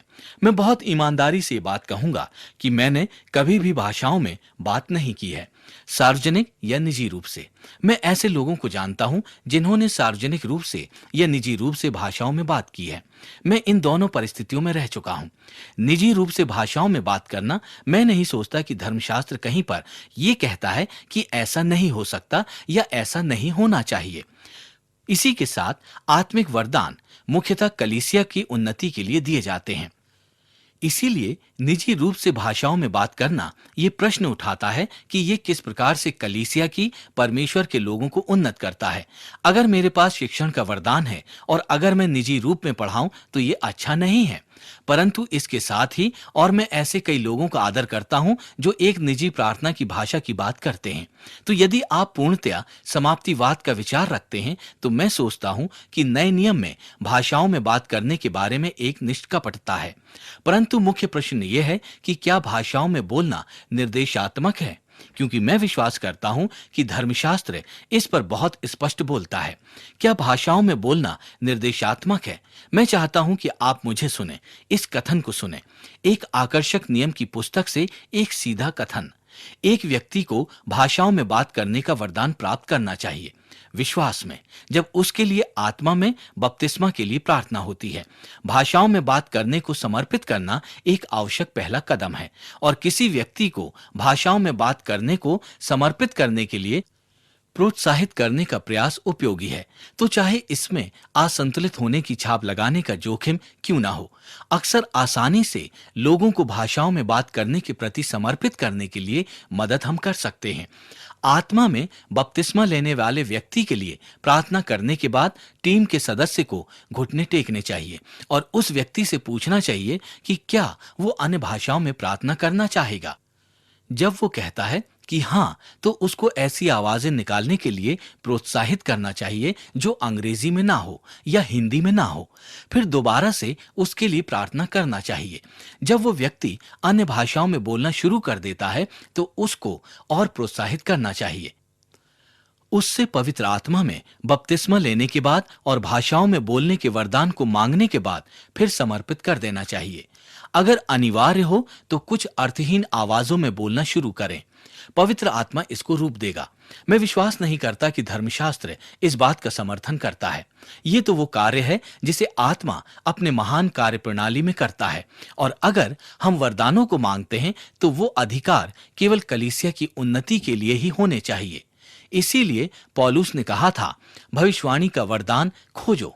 प्रेरितों के काम 10 और 19 अध्याय में भी निश्चित रूप से कोई आकर्षक नियमावली नहीं थी। इसी के साथ ये प्रश्न कि क्या भाषाओं में बात करना निर्देशात्मक है, फिर से प्रेरितों के काम 10 और 19 अध्याय उस समय के छुटकारे के इतिहास में होने वाले ये बहुत विलक्षण अनुभव थे, और मैं नहीं सोचता कि ये हमें कोई आधार देते हैं। प्रेरितों के काम 10 में क्योंकि पौलुस ने अपने हाथ उन लोगों पर रखे और वो विभिन्न भाषाएं बोलने और भविष्यवाणियां करने लगे। हर वो मनुष्य जिसमें आत्मा है या जिसका आत्मा में बपतिस्मा हुआ है, उनको विभिन्न भाषाओं में बात करना चाहिए। प्रेरितों के काम में विभिन्न भाषाओं में बोलना समूहों में होता है, और इनका मुख्य उद्देश्य छुटकारे के इतिहास में इस नए काल के प्रकाश में सुसमाचार की वृद्धि को दर्शाना है। सुसमाचार की वृद्धि के लिए ये समूहों में होते हैं। कुरिन्थ में भाषाओं में बात करना भिन्न है। ये व्यक्तियों में होती है। लोग इसको कलीसिया के संदर्भ में प्रयोग करते हैं। इनका मुख्य उद्देश्य आराधना में कलीसिया की उन्नति का होता है। हमें सावधान होना चाहिए कि हम प्रेरितों के काम 8, 10 और 19 अध्यायों के विवरणात्मक लेखों को सबके लिए निर्देशात्मक न बनाएं।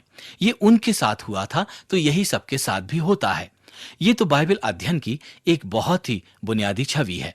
जब आप धर्मशास्त्र में विवरणात्मक लेखों को देखते हैं तो इब्राहिम का अपने पुत्र इसहाक को बलिदान की वेदी पर बलि करने वाले लेख को देखकर यह नहीं सोचना चाहिए कि अरे, हर पिता जो परमेश्वर में विश्वास करता है उसे ऐसा ही करना चाहिए। हम ऐसे नहीं कहते हैं। दानियल की कहानी को पढ़कर हमें ऐसा नहीं कहना चाहिए, मैं कुछ शेरों के साथ रात में रहूंगा और इस प्रकार अपने विश्वास को सिद्ध करूंगा, या शद्रक, मेशक और अबेदनगो की तरह मैं आग की भट्टी में कूद जाऊंगा। विवरण निर्देश नहीं है। धर्मशास्त्र के कई भाग हमें आज्ञाएं देते हैं, हमें उनका अनुसरण करना चाहिए और फिर छुटकारे के इतिहास के संदर्भ में उस विवरण को समझना चाहिए। निष्कर्ष, भाषाओं में बात करना नए नियम के विश्वास का निर्देशात्मक प्रमाण नहीं है। मैं ये नहीं कह रहा हूं कि धर्मशास्त्र ये कहता है कि भाषाओं में बोलना पूरी तरह से समाप्त हो जाना चाहिए। मैं नहीं सोचता कि धर्मशास्त्र बहुत स्पष्ट रूप से ये कहता है कि वो समाप्त हो गई हैं या नहीं, पर मैं सोचता हूं कि धर्मशास्त्र बहुत स्पष्ट रूप से कहता है कि वो नए नियम के विश्वास का प्रमाण है और वो नए नियम के विश्वास की अनिवार्य अभिव्यक्ति है। परमेश्वर के आत्मा को महान गतिविधियां उन लोगों द्वारा जो अन्य भाषाओं में नहीं बोलते रुकती नहीं है। ये बहुत आवश्यक है। मैं ऐसा नहीं कहता कि अगर आप अन्य भाषाओं में बात करें तो ये एक बहुत बुरी चीज है। हर तरह से मैं नहीं सोचता कि धर्मशास्त्र इन सब चीजों पर स्पष्ट रूप से बोलता है, पर मैं सोचता हूं कि धर्मशास्त्र इस बात को स्पष्ट करता है कि हमें दूसरों से ये नहीं कहना चाहिए कि उन्हें इस बात का प्रमाण देने के लिए कि उन्हें आत्मा में कुछ हो रहा है। विभिन्न भाषाओं में बात करना चाहिए। आत्मा के बारे में हम जो जानते हैं हमें उस पर ही केंद्रित रहना चाहिए, जैसे आत्मा के फल, आत्मा की परिपूर्णता, सुसमाचार की घोषणा और आत्मा का सामर्थ्य। चंगाई के बारे में क्या है? अंतिम चंगाई का वरदान, पहला कुरिन्थियों 12, 8 से 10 और 28। चंगाई का उद्देश्य मैं आपको वचन में यह दिखाऊंगा। चंगाई के 4 मूलभूत उद्देश्य जो मैं देखता हूं। चंगाई प्रभु के वचन को प्रमाणित करती है, सुसमाचार को प्रमाणित करती है, वो प्रभु के वचन को प्रमाणित करती है। चंगाइयां परमेश्वर के लोगों को, कलीसिया को सांत्वना देती है। चंगाइयों के द्वारा प्रभु अपने उन लोगों पर दया दिखाता है जो बीमार हैं।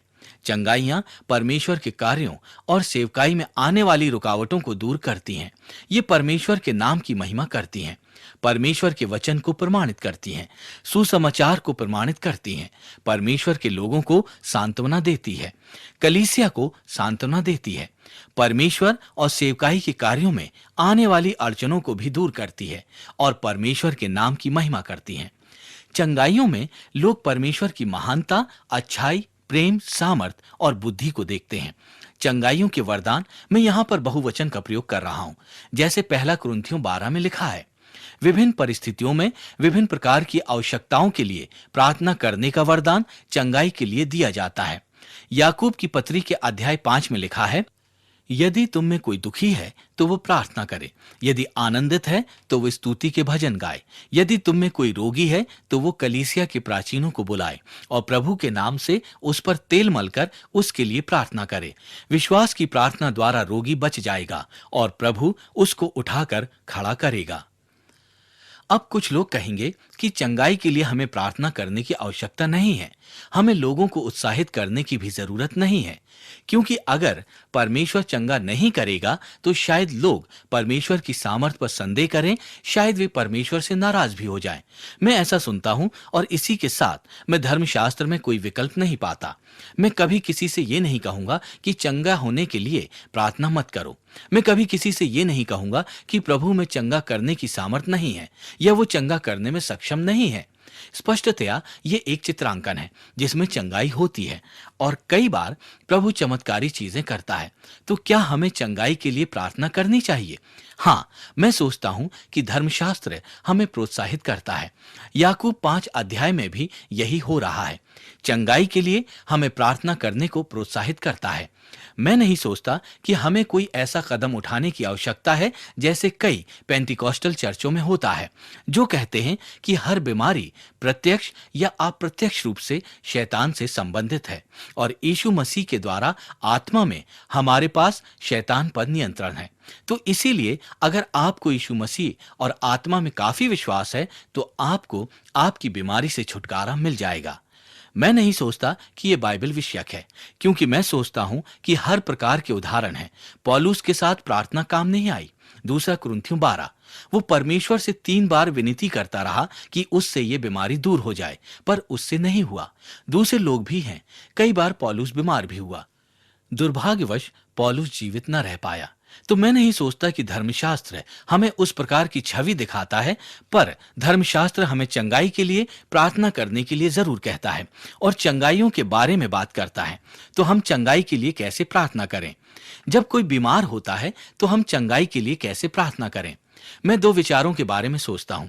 चंगाई के लिए उद्देश्य के साथ प्रार्थना करें, और इससे मेरा यह अर्थ है कि जिन उद्देश्यों को हमने पहले देखा है उनके निमित्त प्रार्थना करें। सुसमाचार की वृद्धि के लिए प्रेरितों के काम 5, 9, 14 और 19 को देखें। आप देखेंगे कि लोग चंगे होकर यीशु मसीह के पास आ रहे हैं, इसीलिए प्रार्थना करें। मैं सोचता हूं कि बीमार व्यक्ति के लिए आप ऐसे प्रार्थना करें, प्रभु मैं प्रार्थना करता हूं कि आप अपने सुसमाचार की वृद्धि के लिए, कलीसिया की सांत्वना के लिए, परमेश्वर के लोगों की सांत्वना के लिए चंगाई दें। ये प्रेरितों के काम 20, 7 से 12 में है। ये कितना सही है। पौलुस तो प्रचार कर रहा था और वो आधी रात तक प्रचार करता रहा। युतखुस नाम का एक व्यक्ति जो खिड़की में बैठा हुआ था वहां से गिर पड़ा। क्या वास्तव में चंगाइयों का वरदान जैसी चीज काम करती है या नहीं? अगला, सेवकाई में सफलता। ये चित्रांकन है जिसमें तबीता को चंगाई मिली ताकि वो जोपा में सेवकाई के काम को आगे बढ़ा सके। प्रेरितों के काम के 3 अध्याय में एक लंगड़ा व्यक्ति चंगाई पाता है और यीशु मसीह की महिमा करता है, और कई लोग ये देखकर आश्चर्यचकित हुए। तो प्रार्थना करें सुसमाचार की वृद्धि के लिए, परमेश्वर के लोगों की शांति के लिए, सेवकाई की सफलता के लिए और परमेश्वर की महिमा के लिए, और विश्वास के साथ चंगाई के लिए प्रार्थना करें और इस प्रकार के विश्वास से प्रार्थना करें। अब फिर कृपया मुझे गलत मत समझिएगा जब मैं ये कहता हूं कि अगर इतना विश्वास हम करते हैं तो इसका अर्थ है कि चंगाई अपने आप ही हो जाएगी।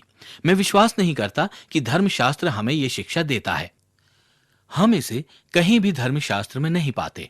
लूका 7, जहां यीशु मसीह ने बताया कि किस प्रकार से यूहन्ना बपतिस्मा देने वाला जानेगा कि प्रभु का राज्य आ गया है, क्योंकि अंधों को आंखें मिल रही हैं, लंगड़े चलते फिरते हैं, कोढ़ी शुद्ध किए जाते हैं और बहरे सुनते हैं। पृथ्वी पर यीशु मसीह की उपस्थिति उसके राज्य का प्रमाण थी। और जब परमेश्वर आजकल के उदाहरणों में चमत्कारी ढंग से चंगाई लाता है, तो वो हमें अपने राज्य की याद दिलाता है। यीशु मसीह का राज्य यहाँ है, परंतु हम विश्वास के द्वारा प्रार्थना भी करते हैं कि परमेश्वर का राज्य आ रहा है। जब परमेश्वर से हमें चंगाई नहीं मिलती है, तो हम इसी सत्य को थामे रहते हैं। दूसरा कुरिन्थियों 12, गलातियों 4, पहला तीमुथियुस 5 और दूसरा तीमुथियुस 4 सब ऐसे उदाहरण हैं जिसमें चंगाई नहीं मिलती, जहां लोग फिर भी बीमार थे। यद्यपि वो परमेश्वर का अनुसरण करते थे, पर वे जानते थे और नया नियम भी हमें यही शिक्षा देता है। इसीलिए हम प्रार्थना करते हैं, हम उद्देश्य के निमित्त प्रार्थना करते हैं, हम चंगाई के लिए विश्वास के साथ प्रार्थना करते हैं। पर हम जानते हैं कि ये दिन आ रहा है जब वो हमारी देह को चंगाई देगा। रोमियो 8, इफिसियों 4। वो हमारी देह को चंगा करेगा और एक दिन हम उसको देखेंगे। वो हमारी देह को चंगा करेगा और हम उसका दर्शन करेंगे। परिपूर्ति में आत्मा बहुत संक्षेप में हम इसको करेंगे और समाप्त कर देंगे। हम उन बहुत सी बातों के बारे में बात कर चुके हैं जो आत्मा हमारे जीवन में करता है। जब हम ये बात करते हैं और जब भविष्य की ओर देखते हैं, तो आत्मा ये सारे कार्य करता है। पहला, आत्मा हमें विश्वास दिलाती है। हम अपने जीवन में यीशु मसीह के लिए विश्वस्त हैं, और ये इसीलिए क्योंकि इसने हमें आत्मा दिया है। इसी कारण से हम जानते हैं कि वो हम में रहता है। पहला यूहन्ना 3 कहता है, उस आत्मा से जो उसने हमें दिया है हम जानते हैं कि वो हम में बना रहता है। नए नियम में रोचक बात यह है कि इसमें हम विभिन्न उपमाएं पाते हैं और विभिन्न चित्रांकन पाते हैं जो हमें बताते हैं कि आत्मा हमें कैसे विश्वस्त करता है। पारिवारिक उपमा। आत्मा इस बात की पुष्टि करता है कि हम परमेश्वर की संतान हैं। उसको हम हे अब्बा पिता कहकर पुकारते हैं। आत्मा स्वयं हमारी आत्मा से इस बात की पुष्टि करता है कि हम परमेश्वर की संतान हैं। ये अंगीकरण की आत्मा है। आर्थिक उपमा। आत्मा हमारे उद्धार के लिए तत्काल अदायगी है। उसने हमारा अभिषेक किया, हम पर स्वामित्व की छाप लगाई और उसने एक जमा राशि की तरह अपना आत्मा हम में दिया। आत्मा तो एक आश्वासन है, पहली किश्त की तरह। यहां तो जैसे वो नहीं कहता है कि और अधिक आने को है और अधिक आने को। ये आर्थिक तुलना है। कृपा संबंधी उपमा। आत्मा हमारे उद्धार का पहला फल है। हम जब उत्सुकता से पुत्र होने के अंगीकरण के लिए प्रतीक्षा करते हैं और अपनी देह के छुटकारे की प्रतीक्षा करते हैं, तो बस हम अंतरस्थ वृद्धि करते हैं।